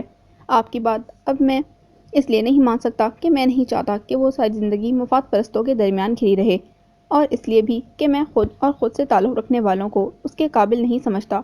یوں بھی آپ تو میری پسند کو ریجیکٹ کرنے کے بعد سے آج تک کسی دولت مند گھرانے کی حسین لڑکی کو ڈھونڈتی ہی رہ گئی ہیں، مگر اب اپنی تلاش کو روک دیں کیونکہ میں اپنی کولیگ سے کمٹمنٹ کر چکا ہوں۔ کیا کہہ رہے ہو تم؟ یہ تمہارا دماغ تو ٹھیک ہے؟ ایسا بھی کیا مفاد نظر آ گیا؟ صفیہ شدید بوکھلاہٹ میں اور بھی جانے کیا کہہ کر احمد کو کھرک رہی تھی، جبکہ سبایا کے لیے اب ناممکن ہو گیا تھا وہاں رکنا۔ بھاری اور بوجھل دل کے ساتھ پلٹتے وہ ٹھٹک کر رہ گئی۔ شفاعت جانے کب سے اس کے عقب میں موجود تھے۔ اس کے تنے ہوئے تاثرات سے اندازہ لگانا مشکل نہیں تھا کہ وہ بھی صفیہ اور احمد کی گفتگو بخوبی سن چکے ہیں۔ اپنے آنسو چھپاتی وہ صورت سے چپ چاپ ذہن عبور کرتی سیڑھیوں تک پہنچی تھی کہ پکار پر نہ چاہتے ہوئے اسے رکنا پڑا۔ سبایا آج میں تم سے بہت شرمندہ ہوں، مجھے بالکل بھی اندازہ نہیں تھا کہ میری بیوی بھی تمہاری بہنوں کی طرح ہی سوچتی ہے، ان کی صف میں کھڑی ہے۔ چاہوں تو احمد کی طرح میں بھی صفیہ کو ابھی آئینہ دکھا سکتا ہوں، مگر میں فی الوقت تم کوئی تماشا نہیں کھڑا کرنا چاہتا۔ شفاعت بھائی آپ کو چچی جان کی قسم ہے، بھابھی کے سامنے ایک لفظ بھی نہ کہیے گا، چھوٹا ہی صحیح مگر بھرم رکھنے میں کوتاہی نہ ہی ہو تو اچھا ہے۔ ضبط کرتی وہ بولی تھی، ہمت نہ ہارو، تم تو میری بہادر بہن ہو، مجھے فخر ہے تم پر۔ شفاعت نے اس کے سر پر ہاتھ رکھا، آج تمہیں جانا ہوگا، شرف کی بہن کے نکاح میں صرف تم اور سونیا شرکت کرو گی، صفیہ نہیں جائے گی، میں تمہیں چھوڑ کر آؤں گا، وہاں میرے اور صفیہ کی غیر حاضری پر کوئی بہانہ بنا دینا۔ شفاعت کے قطعی لہجے پر وہ خاموشی سے اوپر چلی آئی، کچھ کہنے اور سوچنے سمجھنے کے قابل نہ تھی۔ اس کی ذہنی حالت صرف دل ہی نہیں، وہ خود بھی بری طرح ٹوٹ چکی تھی۔ وہ جانتی تھی کہ یہ ٹھوکر بہت شدید ہے، اب بہت عرصہ چاہیے تھا اسے سنبھلنے اور خود کو جوڑنے کے لیے۔ صفیہ کے الفاظ نے جو زخم دل پر لگائے تھے اس کا درد نڈھال کر دینے والا تھا۔ جانے کب تک یہ درد اس کی آنکھوں سے بہتا رہا اور وہ ٹھنڈے پانی کے چھینٹوں سے آنکھوں کی جلن کم کرنے کی کوشش کرتی رہی۔ دل کچھ ہلکا ہوا تو اپنے حق میں بولتے احمد کی آواز یاد آئی۔ ٹھیک ہی تو کہہ رہا ہے احمد، وہ واقعی بے وقوفانہ حد تک سادہ تھی، مگر اب سب کچھ بدل چکا تھا۔ ان چند لمحوں نے جھٹک کر اس کی آنکھیں کھول دی تھیں۔ وہ احمد کی شکر گزار بھی تھی، یہ اطمینان ملا کہ دل نے جسے پسند کیا وہ وجہ پر بھی اس کی عزت کرتا تھا، اس کے لیے احترام اور خیر خواہی کے جذبات رکھتا تھا۔ اسے اب مزید کچھ چاہیے بھی نہیں تھا، احمد کا ساتھ بھی نہیں۔ وہ کافی حیران ہوئی تھی جب شازمین نے اچانک کال کر کے اسے وقت سے ذرا پہلے پہنچنے کی تاکید کی۔ وجہ پوچھنے پر انہوں نے کوئی تسلی بخش جواب نہیں دیا، مگر بہرحال ان کے بتائے گئے وقت کے مطابق جب وہ سونیا کے ساتھ میرج لان پہنچی تو صرف شازمین ہی اپنے شوہر اور بچوں کے ہمراہ استقبال کے لیے موجود تھیں۔ ان کو صفیہ وغیرہ کے نہ آنے کی وجہ بتاتے ہوئے اس نے پھر اپنے تجسس کے ہاتھوں مجبور ہو کر یوں جلدی بلانے کی وجہ دریافت کر ڈالی۔ بھئی صاف اور سیدھی وجہ یہ ہے کہ میں چاہتی تھی کہ تم ہمارے سب گھر والوں سے متعارف ہو جاؤ، سب سے ملو، مہمانوں کے درمیان یہ بہت مشکل ہوتا ہے، بس سب گھر والے پہنچنے ہی والے ہیں، تم ذرا ٹھہرو، میں ابھی آتی ہوں۔ اس کی حیرانی کو نظر انداز کیے وہ کچھ عجلت میں استقبالیہ کی جانب چلی گئیں۔ گہری سانس بھر کر صبایا نے اس جانب دیکھا جہاں سونیا اپنی ہم عمر شازمین کی بیٹیوں کے ساتھ مصروف تھیں۔ سارا میرج لان روشنیوں سے منور ہو رہا تھا، رنگوں اور پھولوں کی سجاوٹ سب کچھ بہت خوبصورت دکھائی دے رہا تھا۔ دھیرے دھیرے قدم بڑھاتی وہ اس مصنوعی آبشار کی سمت چلی آئی جس کی رنگ بدلتی روشنیاں اور مدھم آواز سماعتوں اور بصارتوں کو بہت بھلی لگ رہی تھیں۔ کچھ ایسا اسے محسوس ضرور ہوا تھا شازمین کی باتوں سے جو اسے الجھا رہا تھا۔ اپنی الجھتی سوچوں کے درمیان اسے خود پر مرکوز نگاہوں کی تپش نے اسے چونکا دیا۔ کچھ سنبھل کر اس نے قریب آتے شرف کے سلام کا جواب دیتے ہوئے شازمین کا پوچھا تھا، وہ یہی ہیں؟ فی الوقت آپ مجھ پر توجہ مرکوز رکھیے کیونکہ مجھے لگتا ہے کہ ہمیں کھل کر ایک دوسرے سے بات کرنے کا، اپنی بات کہنے کا اس سے اچھا موقع شاید دوبارہ نہ ملے۔ شرف کے گہرے سنجیدہ لہجے پر صبایا نے اسے دیکھا تھا مگر اس کی گہری نظروں پر یکدم دھڑک اٹھتے دل کے ساتھ وہ نگاہ چراتی دوبارہ اس کی جانب دیکھ نہ سکی۔ بہت شکریہ کہ آج آپ یہاں پر آئیں اور آپ نے ہمیں عزت بخشی۔ آپ نہیں جانتی کہ آپ کو یہاں دیکھ کر مجھے کتنی خوشی محسوس ہو رہی ہے۔ میں بہت شدت سے آپ کی آمد کا منتظر تھا۔ شرف کے کہنے پر وہ اسے دیکھ کر رہ گئی، کچھ بول ہی نہ سکی جبکہ اس کی کیفیت کو بھانپتے ہوئے شرف چاہنے کے باوجود اس کے چہرے سے نگاہ نہ ہٹا پا رہا تھا۔ ہلکے کاسنی رنگ کے خوبصورت لباس میں نشانوں پر سلیقے سے دوپٹہ پھیلائے بالوں نے اسے کافی مختلف روپ دے رکھا تھا۔ وہ کسی قیامت خیز حسن کی مالک تو نہ تھی مگر اس کی شخصیت، اس کا رنگ رو، اس کی مسکراہٹ پھولوں کلیوں جیسی پاکیزہ اور مقدس ضرور تھی۔ اس میں کوئی تو کشش ایسی تھی کہ اس وقت بھی شرف کو کسی اور جانب دیکھنے نہیں دے رہی تھی۔ وہ شاید بڑھتی خاموشی سے گھبرا کر دوبارہ آبشار کے رنگ بدلتے پانی کی طرف متوجہ ہو گئی تھی۔ اس کی پشت پر اد کھلے سیاہ بالوں کے ریشمی آبشار پر چند لمحوں کے لیے شرف کی نگاہ ٹھہری تھی اور پھر وہ ہلکا سا گلا کھنکار کر اس کے روبرو آ گیا تھا۔ اتنا مت سوچیے، آپ جو بات مجھے آج کہنا چاہتی تھیں کہہ دیجیے۔ شرف کے سنجیدہ لہجے پر اس نے بالآخر گہری سانس بھر کر اسے دیکھا۔ پتہ نہیں اس خوشی کے موقع پر مجھے یہ بات کرنی چاہیے بھی یا نہیں، لیکن امید ہے آپ میری مشکل کو سمجھیں گے۔ سر جھکائے دھیمے لہجے میں بولتے ہوئے صبایا نے اپنے ہینڈ بیگ سے فائل کا رول نکال کر اسے تھما دیا۔ اس دھن دولت نے مجھ سے بہت کچھ چھین لیا ہے، جو تھوڑا بہت بچا اس کا بھرم قائم رہے اس لیے چاہتی ہوں آپ یہ پلاٹ واپس لے لیجیے۔ اس کی وجہ سے جو دراریں پڑ چکی ہیں وہ اب کبھی ٹھیک نہیں ہو سکتی، نہ ان کو ٹھیک کرنا اب میرے بس میں ہے۔ لرزتے لہجے میں بولتی وہ اس کی جانب دیکھ نہیں رہی تھی مگر اس کی آنکھوں کی سرخی اور بڑھتی نمی شرف سے چھپی نہ رہ سکی تھی۔ مجھے افسوس اس بات کا ہے کہ میں آپ کو اذیت پہنچانے کی وجہ بنا ہوں۔ وہ شرمسار ہوتا یہی بول سکا تھا۔ نہیں، ایسی بات نہیں، یہ اذیت تو میرے ساتھ ہی رہی ہے۔ میں بس اب اس زمین دھن دولت کے چکروں سے نکلنا چاہتی ہوں۔ زندگی کے کئی سال روپے پیسے اکٹھے کرنے میں گزار دیے تاکہ میرے ارد گرد موجود سب رشتے خوش رہیں، ان کی تمام ضرورتیں اور خواہشیں پوری ہوتی رہیں۔ دن رات محنت کر کے سب کو راحتیں پہنچاتے مجھے پتہ ہی نہ چلا کہ میں سب کے لیے ضرورتیں اور غرض پوری کرنے والی مشین بن کر رہ گئی۔ رشتوں کو مضبوط کرنے اور ان کو خود سے جوڑے رکھنے کی جدوجہد میں پتہ ہی نہ چلا کہ میں کب تنہا رہ گئی۔ شاید آئندہ بھی بس ضرورتیں اور غرض ہی رشتوں کو میرے قریب لا کر دور کرتی رہیں، مگر اب میں تھک چکی ہوں اس آنکھ مچولی سے۔ پھیکی سی مسکراہٹ کے ساتھ وہ ایک پل کے لیے خاموش ہوئی تھی۔ میں اس دھن دولت سے دور رہ کر صرف اپنے لیے جینا چاہتی ہوں، زندہ رہنے کے لیے اب اپنے لیے جدوجہد کرنا چاہتی ہوں، خالی ہاتھ رہ کر دیکھنا چاہتی ہوں کہ کیا کوئی ایسا ہے جو کسی بھی غرض کے بغیر میرے لیے مجھ سے مخلص ہو، کوئی ایسا رشتہ جو بغیر کسی گلے کے کسی بناوٹ اور حرص سے پاک ہو۔ میں سیکھ چکی ہوں کہ روپے پیسے کی چکا چوند کے بل بوتے پر پنپتے رشتے کبھی پائیدار نہیں ہوتے۔ مجھے حیرت نہیں ہے آپ سے یہ سب سن کر، جو اپنے سوا سب کی سوچتے ہیں، اپنی ضرورتوں اور خواہشوں کو دوسروں کی خوشیوں اور راحتوں کو ترجیح دیتے ہیں، وہ تنہا ہی رہ جاتے ہیں۔ مگر آپ تسلی رکھیں، آپ کے ساتھ کوئی ہو یا نہ ہو، اللہ آپ کے ساتھ ہے، یقیناً آپ کے لیے یہ کافی ہوگا۔ جی ٹھیک کہا آپ نے، وہ ہلکی سی مسکراہٹ کے ساتھ بولی تھی۔ چلیے یہ فائل واپس لے کر میں نے آپ کو کچھ تو پرسکون کر دیا۔ اب میں بہت مخلصی کے ساتھ آپ سے پوچھنا چاہتا ہوں کہ آپ کے خواب کیا ہیں؟ آگے آپ کیسی زندگی گزارنے کی خواہش رکھتی ہیں؟ انکار نہیں کرنا ہے، نہ ٹالنا ہے۔ میں نے آپ کی بات مان لی ہے، اس لیے اب آپ کو بھی چاہیے کہ مجھے بتائیں، آپ نے کبھی غلطی سے اپنے لیے سوچا بھی ہے؟ اس نے ہلکے پھلکے مسکراتے لہجے میں سبایا سے پوچھا۔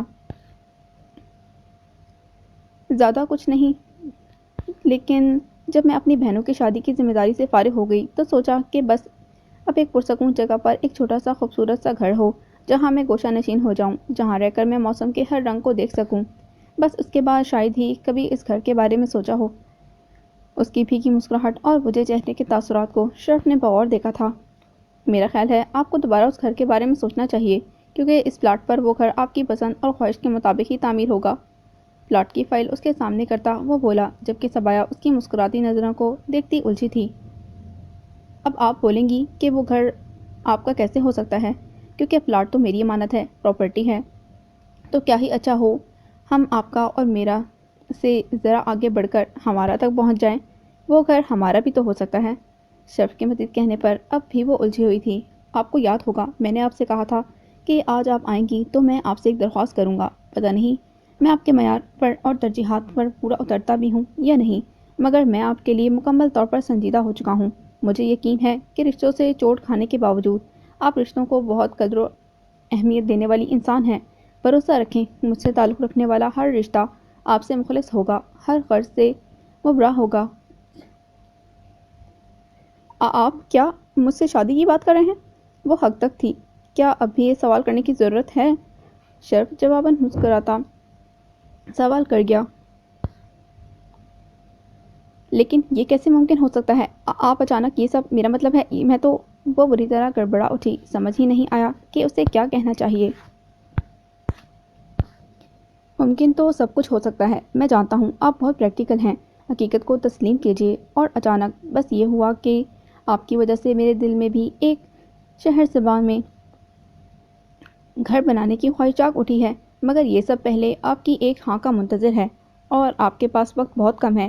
اس تقریب کے اختتام تک مجھے آپ کا فیصلہ سننا ہے، ورنہ مجھے اس معاملے میں بھی شفاعت بھائی سے مدد لینا پڑے گی۔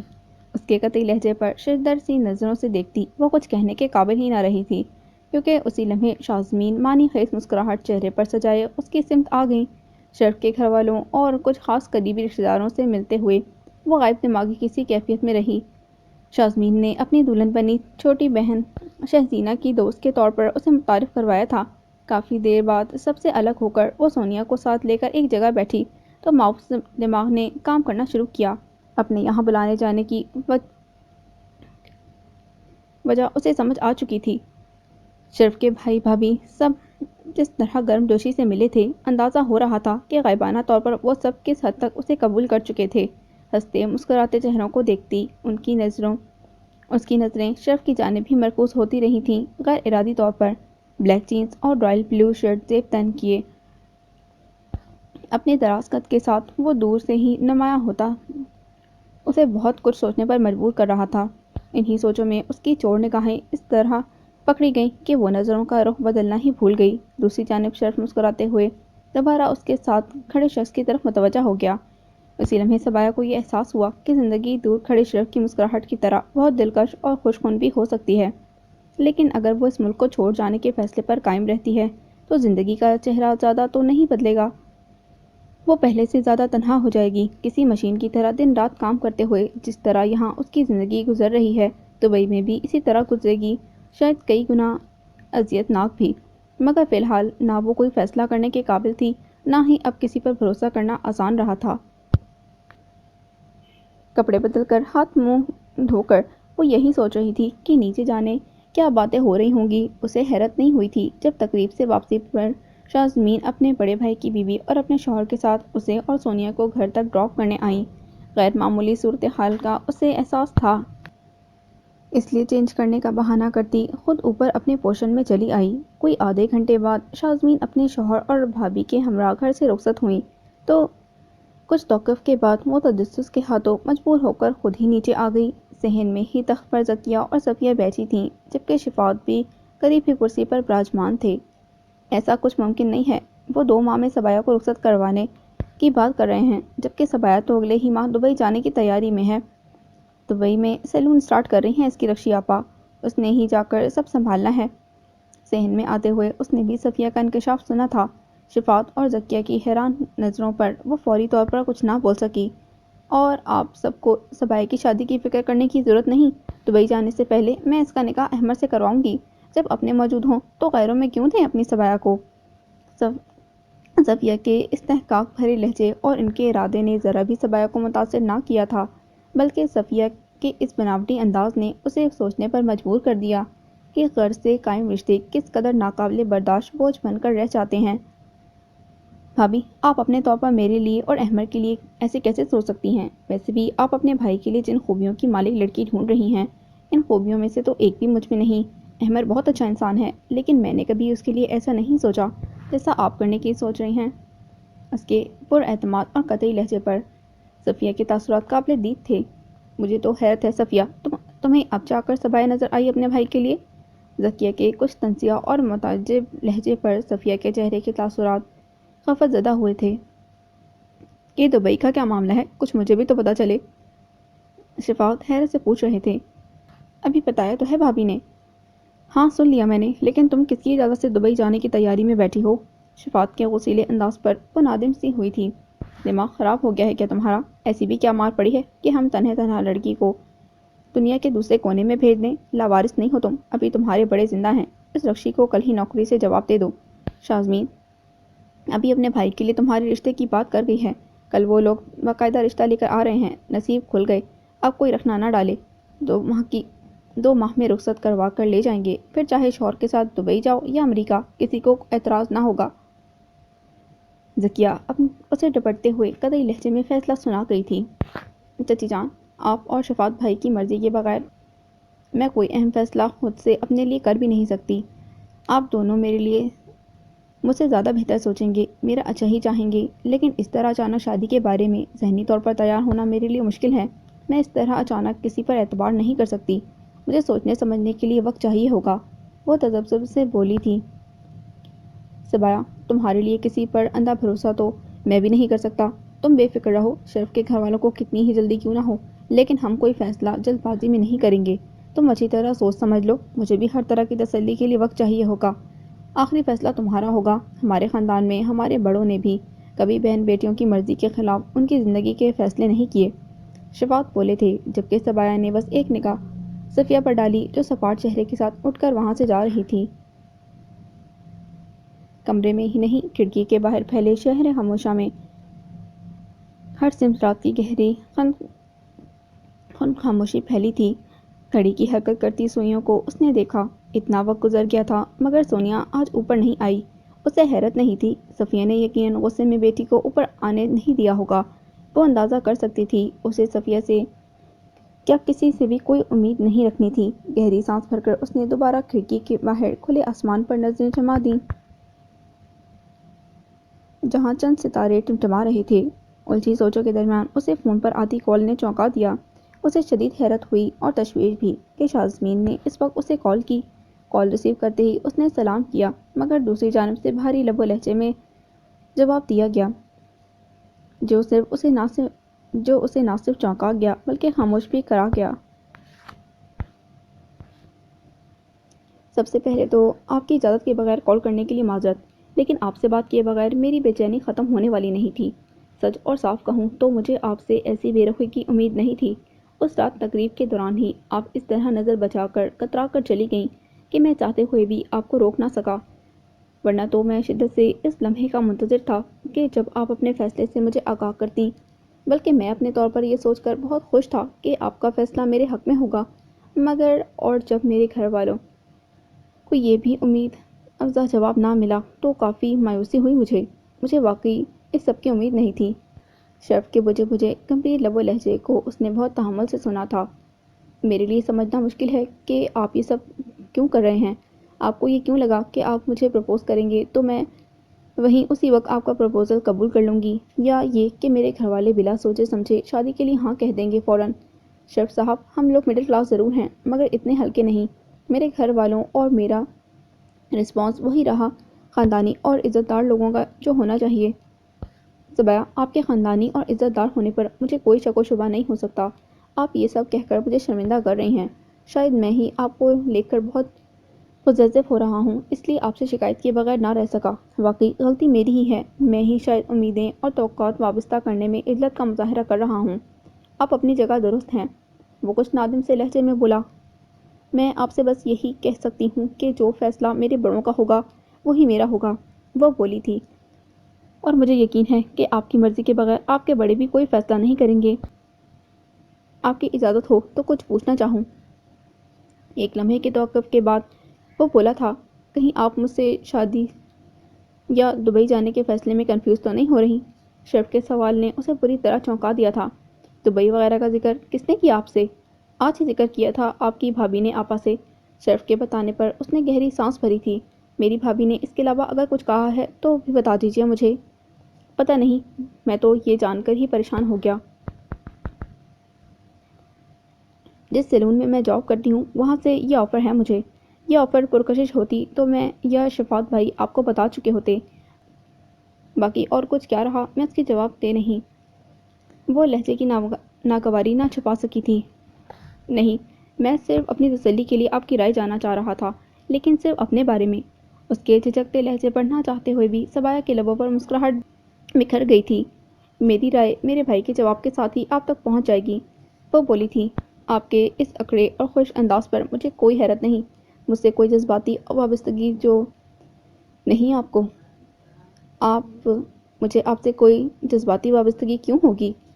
وہ دنگ ہوئی تھی اس کے شکایتی لہجے پر۔ جی بالکل، آپ کو مجھ سے جذباتی وابستگی کیسے ہو سکتی ہے؟ وہ تو میں ہی ہوں جو آپ سے دوبارہ ملنے تک آپ کے لیے انہی تنگ اور طویل گلی کوچوں میں بھٹکتا پھرتا رہا ہوں جہاں پہلی بار آپ کو دیکھا تھا۔ ہمت ہی کرتا رہا کہ کسی دن آپ کے دوست کے گھر کے دروازے پر دستک دے کر آپ کے حوالے سے کوئی نشان اور سراغ ہی ڈھونڈ لوں۔ کیا مطلب ہے آپ کا؟ آپ ان گلیوں میں میری وجہ سے؟ وہ حق تک بیٹھی ٹھیک طرح سے بول ہی نہیں سکی، جبکہ شرف نے اسے موقع بھی نہیں دیا۔ کیا کریں گی مطلب جان کر؟ بتا بھی دوں تو آپ نہ سمجھیں گی میری بات، اور نہ ہی آپ کے دل پر اثر کرے گی۔ ویسے بھی مجھ سے آپ کا نہ کوئی دل کا رشتہ ہے نہ ہی کوئی جذباتی وابستگی ہے، تو پھر کیا فائدہ اپنے دل کا حال آپ کی گوش گزار کر بہرحال اتنا وقت دینے کا شکریہ، خدا حافظ۔ مجھے سرد لہجے میں بولتا وہ لائن ڈسکنیکٹ کر گیا، جبکہ وہ سن بیٹھی شرف کے ذو معنی جملوں کو سوچتی رہ گئی۔ کیا واقعی وہ کسی کے لیے اتنی اہم ہو سکتی ہے کہ اسے دوبارہ دیکھنے کی چاہ میں، اسے دوبارہ ملنے کی جستجو میں کوئی اس کی تلاش میں بھٹکے، اس کے نقشے پا ڈھونڈتا پھرے؟ یہ سب کتنا دلکش ہے، کتنا کیف آ گئی ہے۔ اپنے اہم ہونے کا احساس کتنا خوش کن ہوتا ہے، یہ احساس کہ کسی کے دل کسی کی سوچوں میں بستے ہیں ہم۔ مگر ٹھنڈی سانس بھر کر اس نے ایک آخری نگاہ آسمان پر ڈالی اور دھیرے سے کھڑکی کے پٹ بند کر دیے۔ زندگی کی چلچلاتی کڑی دھوپ میں وہ شخص جیسے سایہ دار شجر کی مانند، کسی تپتے جلتے لگتگ صحرا میں لہلہاتے سرسبز نخلستان کی مانند، اذیتوں کے نوکیلے پتھریلے سفر میں راحتوں کا بہتا گنگناتا ٹھنڈا چشمہ، خاردار ناہموار زمین پر ہری بھری البیلی پگڈنڈی جیسا، وہ سراپا سایہ مہرباں آہنی ڈھال جیسا محافظ، دل کے آسمان پر جگمگاتے مہتاب کی مانند، خواب نگری طلسم جیسا، وہ معتبر، وہ چارہ گر، وہ روح کا مسیحا، وہ دل کا مکیں، اپنا سا ہے مگر اعتبار کی ٹوٹی کرچیوں سے زخمی لہولہان دل، خاموش تعلق کو نام دینے سے ڈرتا ہے، عہد و پیماں بندھنے سے جھجکتا ہے، راہ محبت پر قدم بڑھنا تو چاہتے ہیں مگر ٹوٹا سہما دل اعتبار کرنے سے، نئے سفر سے روکتا ہے۔ جذبوں کا معتبر ہونے میں، دل پر اس کا اختیار ہونے میں، اس ہمدم کی دسترس میں، دل کے پھول کھلنے میں ابھی کچھ وقت لگنا ہے۔ صبح خیز کی کچھ دھیمی ہوا سے بکھرتے دوپٹے کو ٹھیک کرتی وہ بس ایک پل کو اس کی طرف متوجہ ہوئی جو سفید لباس میں قریب آتا جا رہا تھا۔ پانی کا آخری چھڑکاؤ قبروں کے نزدیک خشک ریت پر چھڑک کر بالٹی اٹھائے جاتے ہوئے ایک پل رکی کیونکہ شرف قریب آ چکا تھا۔ اس لمحے وہ حیران رہ گئی جب شرف کے رکے بغیر دھیمے لہجے میں جھکی آنکھوں کے ساتھ اسے سلام کرتا قبروں کی سمت بڑھ گیا۔ اپنی حیرت پر قابو پا کر وہ اس کی پشت سے نگاہ ہٹاتی کنویں کی سمت بڑھ گئی۔ بالٹی ایک طرف رکھ کر وہ حسب عادت کنویں کی منڈیر کے کنارے بیٹھ گئی۔ دوسری جانب فاتحہ خوانی سے فارغ ہو کر قبروں کے درمیان سے نکلتے شرف کی نگاہ بے اختیار کنویں کی جانب اٹھی جو تو سبایا کو مکمل اپنی طرف متوجہ دیکھ کر وہ اسے نظر انداز کر کے نہ جا سکا۔ یہ اس کے لیے ممکن تھا بھی نہیں۔ زبایہ اس کی موجودگی سے غافل ہوئی بھی تو نہیں تھی۔ مجھے لگا شاید آپ کچھ کہنا چاہتی ہیں، اس لیے اس طرف آ گیا، ورنہ آپ میری طرف نہیں آتے، سیدھا باہر چلے جاتے۔ یہی کہنا چاہ رہے تھے؟ زبایہ کی بات کاٹنے پر وہ بس اسے دیکھ کر رہ گیا۔ مجھے ایسا کیوں محسوس ہو رہا ہے کہ آپ مجھ سے کچھ ناراض ہیں؟ آپ کو میری کوئی بات بری لگی تو بتا دیں، اس کی جانب دیکھے بغیر بولی تھی۔ نہیں، ایسا کچھ نہیں ہے، میں بس صبر سے انتظار کر رہا ہوں، وہ بولا تھا۔ صرف 5 دن ہی تو گزرے ہیں انتظار میں، کوئی 5 ماہ تو نہیں گزر گئے، وہ نظریں جھکائے ہی بولی تھی۔ یہ گزرے 5 دن آپ کے لیے کوئی معنی نہ رکھتے ہوں گے، مگر میرے لیے بہت معنی رکھتے ہیں۔ آپ کے لیے یہ کہنا آسان ہے کیونکہ وہ بات ادھوری چھوڑ کر خاموش ہو گیا تھا۔ کیونکہ مجھے کوئی جذباتی وابستگی نہیں۔ سر اٹھا کر زبایہ نے اس کے سنجیدہ تاثرات کو دیکھا تھا۔ جذباتی وابستگی تو بہت دور کی بات ہے، آپ کے لیے تو شاید مجھ پر اعتبار کرنا بھی بہت آسان نہ ہوگا، لیکن میں سمجھ سکتا ہوں، مجھے آپ سے اب کوئی شکایت نہیں۔ آپ اپنا وقت لیجئے، میں مزید انتظار بھی کر سکتا ہوں۔ شرف کے کہنے پر وہ مزید کچھ بولے بغیر اس پر سے نگاہ ہٹا گئی تھی۔ کوئی پرابلم ہے تو آپ مجھ سے شیئر کر سکتی ہیں۔ اسے سر جھکائے خاموش بیٹھے دیکھ کر شرف کو کچھ عجیب سا محسوس ہوا تھا جو وہ یہ کہہ گیا۔ بس اتنا کہنا چاہتی ہوں کہ آئندہ کبھی بھابھی میرے بارے میں کوئی بات میری بے خبری میں شازمین آپا سے کرے تو اس بات کی تصدیق پہلے مجھ سے یا میرے بھائی سے کی جائے۔ آپ اطمینان رکھیں، ایسا ہی ہوگا، میں آپا کو تاکید کر دوں گا۔ شرف کی یقین دہانی پر وہ بس سر ہلاتی خاموش رہی۔ تبھی شرف کو منڈیٹ کے کنارے ٹکے زبایہ کے ہاتھ کے قریب کوئی سیاہ چیز کلبلاتی نظر آئی۔ اگلے ہی پل وہ کچھ بھی لمحہ ضائع کیے بغیر زبایہ کو شانوں سے تھام کر ایک جھٹکے سے اٹھاتا کنویں سے دور کر گیا۔ اچانک اس افتاد پر زبایہ کا خوف سے چیخ اٹھنا فطری تھا۔ لڑکھڑاتے قدموں کو سنبھالتے ہوئے اس کی چیخ ایک لمحے حلق میں گھٹ گئی جب اس نے شرف کو بجلی کی سی تیزی سے پتھر اٹھا کر اس سیاہ چیز کا نشانہ لیتے دیکھا۔ رک جائیں! زبایہ کے چیخنے پر شرف کا نشانہ خطا ہو گیا، جبکہ وہ سیاہ بچھو کنویں میں پڑے سوکھے خشک پتوں اور مٹی کے ڈھیروں میں کہیں غائب ہو گیا۔ یہاں ایسی چیز کا ہونا حیرت انگیز نہیں، لیکن آپ کو اب احتیاط کرنی ہے، غلطی سے بھی اس کنویں کے قریب نہ آئیے گا۔ شرف کی تاکید پر وہ سن کھڑی فق چہرے کے ساتھ بس اسے دیکھتی رہ گئی۔ I'm sorry، میرے پاس اور کوئی راستہ نہیں تھا سوائے آپ کو یہاں سے دور ہٹانے کے۔ جب تک آپ کو خبردار کرتا تب تک آپ کو کوئی نقصان بھی پہنچ سکتا تھا۔ آپ ٹھیک ہیں؟ اس کے سفید پڑتے چہرے کو دیکھتے ہوئے شرف کو تشویش ہوئی تھی۔ جواباً وہ کچھ بھی بولے بغیر پلٹ کر آہنی سیڑھیوں کی جانب بڑھ گئی۔ اس کی غائب دماغی کسی کیفیت پر شرف حیران نظروں سے بس اسے دیکھتا رہا۔ دوسری جانب اوپر دہلیز پر روتی زبایہ نے بس اچانک ہی جانے کیوں پلٹ کر دیکھا اور شرف اپنی طرف ہی متوجہ پایا۔ اگلے لمحے دروازے کے دوسری جانب غائب ہوتے ہوئے اس نے پہلی بار دروازہ بند نہیں کیا تھا۔ ساکت کھڑے شرف کی ساری الجھن لمحوں میں غائب ہو گئی تھی۔ نیم واد دروازے کو دیکھتے ہوئے اسے کوئی بوجھ دل اور دماغ سے سرکتا محسوس ہوا۔ نیم واد دروازے سے نگاہ ہٹا کر قبرستان سے باہر جاتے راستے پر قدم بڑھاتے ہوئے وہ بہت مطمئن تھا۔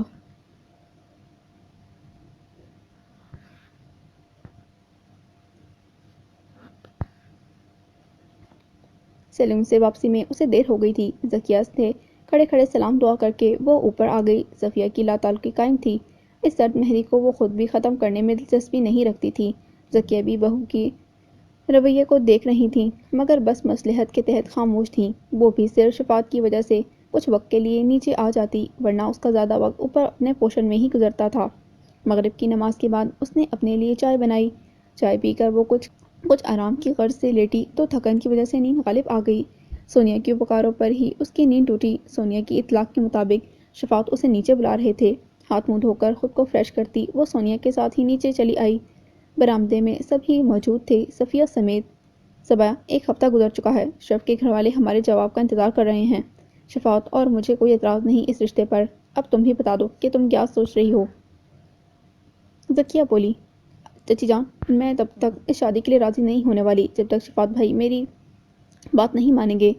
اس کے قطعی لہجے سے زیادہ اس کی بات نے ذکیہ کے ساتھ ساتھ لا تعلق بیٹھی صفیہ کو بھی چونکا دیا تھا۔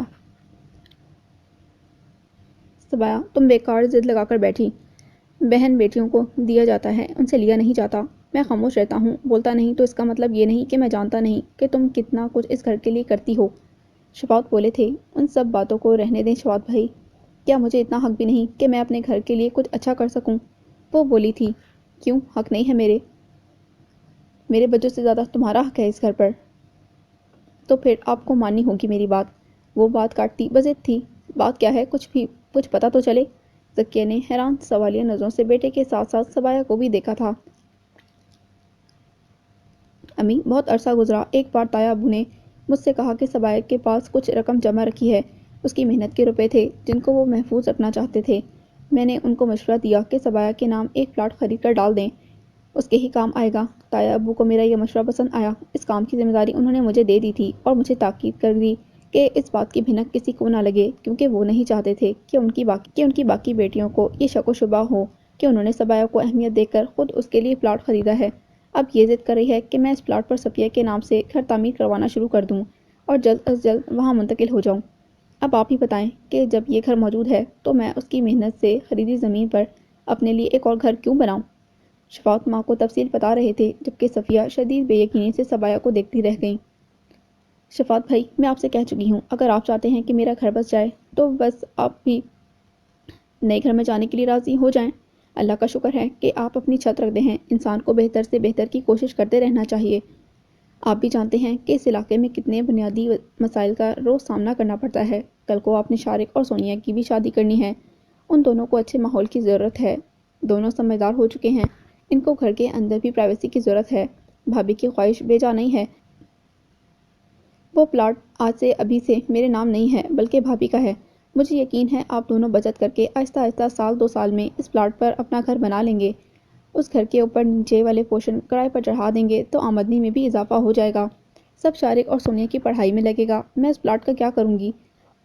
آپ بس اپنی خوشی کے لیے اپنے اصولوں میں تھوڑی لچک لے آئیں۔ آپ کا گھر میرا گھر ہی ہوگا۔ اتنے سال گزر چکے ہیں، آپ جانتے ہیں کہ قبضہ مافیا کس حد تک سرگرم ہے۔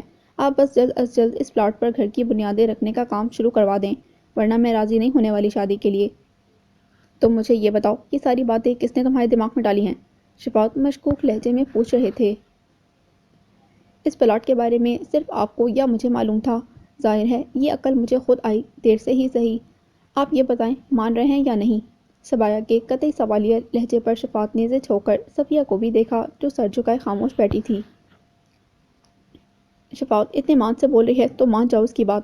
اس نے بھی ہمیشہ اپنی بہنوں کے لیے پہلے تمہیں اہمیت دی ہے، تمہاری اور میری مرضی سے ہی آنکھیں بند کر کے شادی کے لیے تیار ہے۔ ذکیہ نے بیٹے کو راضی کرنے کی کوشش کی تھی۔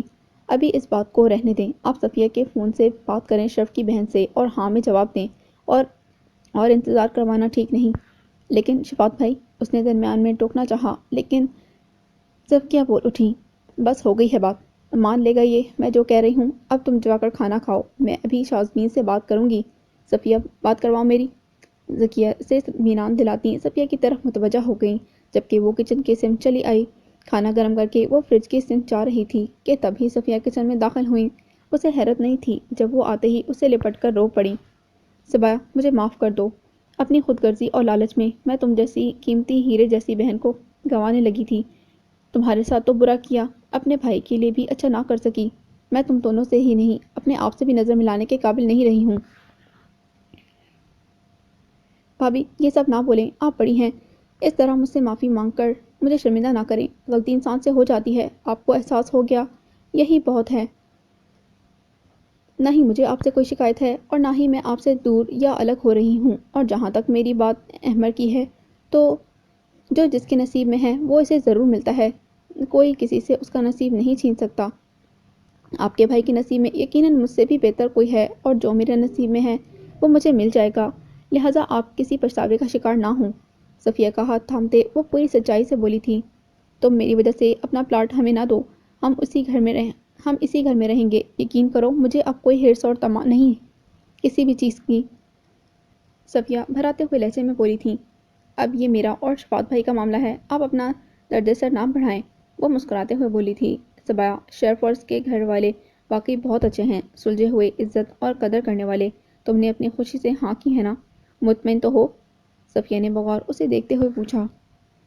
میں اس لیے زیادہ مطمئن ہوں کہ آپ سب خوش اور مطمئن ہیں میرے لیے، وہ دھیمی مسکراہٹ کے ساتھ بولی۔ میرے روح کے مسیحا، تیری مسیحائی سے پہلے تیرے لمس سے نا آشنا، میں کسی اور دنیا کے درد بھرے آسمان تلے سانسوں کی اذیت اٹھائے اپنے پیاروں کے دامن میں خوش رنگ پھول چن چن کر بھرتی رہی۔ غم و عالم کے گھونٹ خود پیتی رہی اور سب کے لیے شہد کے پیالے بھرتی رہی۔ سارے غم اپنی روح پر سجا کر خوشیوں کے گل بوٹے بکھیرتی رہی۔ اپنے حصے کے سب رنگ سب برگ و بل دان کر کے بھی تنہا رہ گئی۔ کانٹے چنتے چنتے میری لہو لہان انگلیاں زخموں سے بھر چکی ہیں۔ بوجھ ڈھونڈتے ڈھونڈتے میرے شانے تھکن سے چور ہو کر جھک گئے ہیں۔ اس سے پہلے کہ زندگی کی مار مجھے بے دم کر کے خاک میں ملا دیتی، اے میرے روح کے مسیحا، تیری یہ آمد میرے لیے باد صبا کے مہکتے جھونکوں جیسی ہے۔ تو چھو کر مجھے بحر مردار سے نکال لایا۔ تیرے رس کھولتے لہجے نے میرے چہرے کو زندگی کی سرخی بخش دی ہے۔ تیرے پرحدت لمس نے میری روح کو زندہ کر دیا ہے۔ میرے تھکے ماندے وجود کو تھام کر تو نے کچھ حسین جسموں سے روشناس کیا اور دل کی تال بدل ڈالی۔ سانسوں میں بکھیر دیے تیرے قرب میں۔ اب میں محبت کے شاداب شہر میں ہوں، وہ شہر جسے شہر صبا کہتے ہیں، جہاں لمس بولتے ہیں، جذبے مہکتے ہیں، ہوائیں جادو بکھیرتی ہیں، زندگی حسین نیلیوں جھیل کی مانے لگتی ہے، اور میں تیری سنگت میں خوشبودار لکڑی کی سی بنی کشتی میں ہوں۔ کشتی لہروں کے ساتھ ادھر ادھر ہچکولے کھاتی ہے، اور میری خوش کن ہستی کے ساتھ تیری دلکش مسکراہٹ بھی شامل ہو جاتی ہے، میرے روح کے مسیحا۔ یہ سب تیرے لمس کی جادو سازی ہے۔ میں ہوائی پری سے زیادہ مسرور ہوں، نیلگوں شفاف جھیل میں جل پری کی مانند یوں ہی سفید بغلوں کا پیچھا کرتی ہوں۔ تیری محبت اور میری مسرت اس درد کے سمندر سے بہت وسیع ہے جسے میں عبور کر کے آئی ہوں، اے میرے روح کے مسیحا۔ تیرے لمس میں نے تجھے پہچان لیا ہے۔ تو میرے لیے سورج چاند کی طرح عالی شان ہے۔ تو کبھی نہ ڈوبنے والا محبت کا وہ نایاب سفید تارہ ہے جو میرے دل کے آسمان پر ہمیشہ جگمگاتا رہے گا۔ صبح سے جاری ہن من بارش نے موسم کو بے حد حسین کر ڈالا تھا۔ ہر منظر نکھرا نکھرا تھا، مٹی کی سوندھی سوندھی مہک فضا میں گھلی ہوئی تھی، آسمان پر اودے بادلوں کا راج تھا۔ خودرو جھاڑیوں سے بچتے ہوئے اس نے پختہ سڑک پر قدم رکھا تو ساتھ ہی نگاہ سامنے مسجد کی سیڑھیوں کی طرف گئی۔ اس کے بعد وہ آگے بڑھنا بھول گئی۔ دوسری جانب جو اس وقت مسجد سے نکلا تھا، سبایا پر نظر پڑتے ہی عجلت میں جوتے پہنتا اسے مسکرانے پر مجبور کر گیا۔ کوہنیوں تک فولڈ آف وائٹ شرٹ کی سلیوز نیچے کرتا وہ تیز قدموں سے اب اس کی سمت آ رہا تھا۔ آپ مسکرا رہی ہیں؟ اب مجھے سمجھ آیا کہ آج موسم اتنا حسین کیوں کر ہے۔ سلیپ کے بٹن بند کرتے وہ سبایا کے ہم قدم ہی تھا۔ مجھے تو آپ نے اچانک دوڑ جانے والی پھرتی نے مسکرانے پر مجبور کر دیا، ورنہ میں نے دیکھا تھا کہ آپ بڑی سست روی سے مسجد سے نکلے تھے۔ سبایا کے کہنے پر وہ مسکرایا تھا۔ آپ مجھ سے یہ اقرار کروانا چاہتی ہیں کہ آپ کو دیکھ کر مجھ میں برق کی لہریں دوڑ گئیں؟ اس کے سنجیدہ سوالیہ لہجے پر سبایا نے حیرت سے اس کی شوخ مسکراتی آنکھوں میں دیکھا، اور اگلے ہی پل وہ بے ساختہ ہنسی تھی۔ آپ بھی ہنسیے میری بیچارگی پر، جس طرح میرے دوست ہنستے رہے ہیں جب میں ان گلیوں کے جال میں بھٹکتا پھرتا تھا، اس امید پر کہ شاید آپ دوبارہ وہاں اپنی دوست سے ملنے آ جائیں۔ وہ مسکراتے ہوئے بولا تھا۔ ایسے کیسے آپ کی خواہش پوری ہو جاتی؟ مجھے کون سا کوئی جذباتی وابستگی تھی آپ سے؟ سبایا نے کہا، مگر آج تو ساری وابستگیاں ہیں مجھ سے، اس لیے تو میں خواہش لیے مسجد سے نکلا اور آپ سامنے آ گئیں۔ شرف کے معنی خیز لہجے پر وہ بس مسکراتی نظروں سے اسے دیکھ کر رہ گئی۔ کم از کم اب تو اقرار کر لیجئے، ویسے اگر نہیں بھی کریں گی تو میں آپ سے ناراض ہونا افورڈ نہیں کر سکتا، اور یہ بات آپ بھی جانتی ہیں۔ اس کے مسکراتے لہجے پر سبایا نے اسے دیکھا تھا۔ ایک بات کہوں؟ میرے لیے تو یہ اب بھی حیرت انگیز ہے کہ جس شخص کو میں نے پہلی بار ہتھیار استعمال کرتے دیکھا، ایک مجرم پر دھاڑتے اسے مارتے دیکھا، وہ شخص اتنے نازک احساسات بھی دل میں رکھ سکتا ہے۔ سبایا نے دل کی بات کہہ ڈالی۔ آپ کی حیرت اپنی جگہ ٹھیک ہی ہے۔ مجھے اندازہ ہے کہ میرا پہلا امپریشن ہی کتنا خطرناک رہا، مگر یہ مت بھولیے کہ وہ سب میرے کام کا حصہ ہے۔ رعایت تو آپ نے بھی نہیں کی تھی، وہ یاد دلا رہا تھا۔ رعایت کی امید آگے بھی نہ رکھیے گا، وہ مسکراہٹ چھپاتی ہوئی بولی۔ یعنی شفاعت بھائی آگے بھی بہت کام آنے والے ہیں؟ مجھے اندازہ ہو چکا ہے، آپ ان کے ذریعے ہی قابو میں آ سکتی ہیں۔ جی نہیں، ایسا کچھ نہیں ہے، غلط فہمی ہے آپ کی۔ سبایا کے فوراً ہی بولنے پر وہ دھیرے سے ہنسا تھا۔ اس دن ہوا کیا تھا آپ کو؟ اتنی خاموشی سے آپ چلی گئیں، مجھ سے خوفزدہ ہو گئی تھیں یا بچھو سے؟ شرف نے مسکراتی نظروں سے اسے دیکھا جو ہوا کے ساتھ آتی نرم فواروں سے چہرے کو بچانے کی کوشش کر رہی تھی۔ سچ کہوں تو مجھے لگا میں نے آپ کا اعتبار جیت لیا ہے، اب آپ مجھے شہر صبا میں داخل ہونے سے روک نہیں سکیں گے۔ شرف کے مسکراتے لہجے پر صبایا نے اسے دیکھا تھا۔ اور یہ شہر صبا کہاں ہے؟ آپ کے دل میں اور کہاں؟ برجستہ جواب آیا، لیکن ہمارا گھر جہاں ہوگا اسے شہر صبا بنانا ہم دونوں کی ذمہ داری ہے۔ میری طرف سے کوئی کوتاہی نہیں ہوگی، لیکن آپ کو بھی محبت کا اقرار کرتے رہنا ہوگا، اور یہ صرف زبانی کلامی نہیں ہوگا۔ اس کی بے باک شوخ لہجے پر صبایا سرخ ہوتے چہرے کے ساتھ اس کی جانب دیکھ بھی نہ سکی۔ شاید میں کچھ زیادہ بول گیا، معاف کیجیے گا، اس بھیگے موسم میں زبان کیا قدم بھی پھسلتے جا رہے ہیں۔ میرا قصور نہیں، کیا خیال ہے آپ کا؟ کوئی منتر پڑھنا ہوتا ہے یا آپ خود بھی خاموش ہو سکتے ہیں؟ صبایا کی بات پر وہ بمشکل ہنسی روک سکا۔ میں نے سوچا آخری بار سیلون جا کر سب سے مل آؤں، وہاں چھوٹی سی ایک گیٹ ٹوگیدر رکھی ہے میری ساتھی لڑکیوں نے، وہ بتا رہی تھی۔ اچھی بات ہے، واپسی کب تک ہوگی آپ کی؟ میں پک کر لوں وہاں سے؟ شرف نے کہا، بس 2 گھنٹے وہاں رکوں گی، 4 بجے واپسی، لیکن پہلے پہنچ تو جاؤں، یہ بارش تو تیز ہی ہونے لگی ہے۔ اس درخت کے نیچے رکیں، پھر کوئی حل نکالتے ہیں۔ شرف کے کہنے پر وہ اس کے ساتھ ہی سڑک کنارے گھنے درخت کے سائے تلے آ کھڑی ہوئی۔ صبایا، مجھے کچھ پوچھنا تھا آپ سے۔ شرف کے سنجیدہ لہجے پر وہ مکمل اس کی طرف متوجہ ہو گئی۔ مجھے اندازہ ہے کہ آپ کو اپنی جاب کے سلسلے میں دبئی جانے کی اجازت قطعی نہیں مل سکتی تھی، لیکن فرض کریں اگر آپ کا جانا ممکن ہو جاتا تو کیا آپ مجھے رد کر کے واقعی چلی جاتی؟ شرف کے سوال پر وہ بغور اسے دیکھتی فوری طور پر کچھ بول نہ سکی۔ میں جانتا ہوں صبایا، آپ نے ذمہ داریوں سے بھرپور ایک مشقت بھری زندگی گزاری ہے، میں نہیں چاہتا کہ آپ کے دل پر کوئی بوجھ یا خلش باقی رہ جائے۔ نہ میرے دل پر کوئی بوجھ ہے، نہ کوئی خلش۔ میرے لیے روپے پیسے نہیں، وہ انسان ضروری ہیں، اہم ہیں، جو مجھے اپنی نظروں کے سامنے، اپنے قریب اور اپنی زندگی میں دیکھنا چاہتا ہے، جس نے بہت مخلصی کے ساتھ بہت امید سے میری جانب ہاتھ بڑھایا ہے۔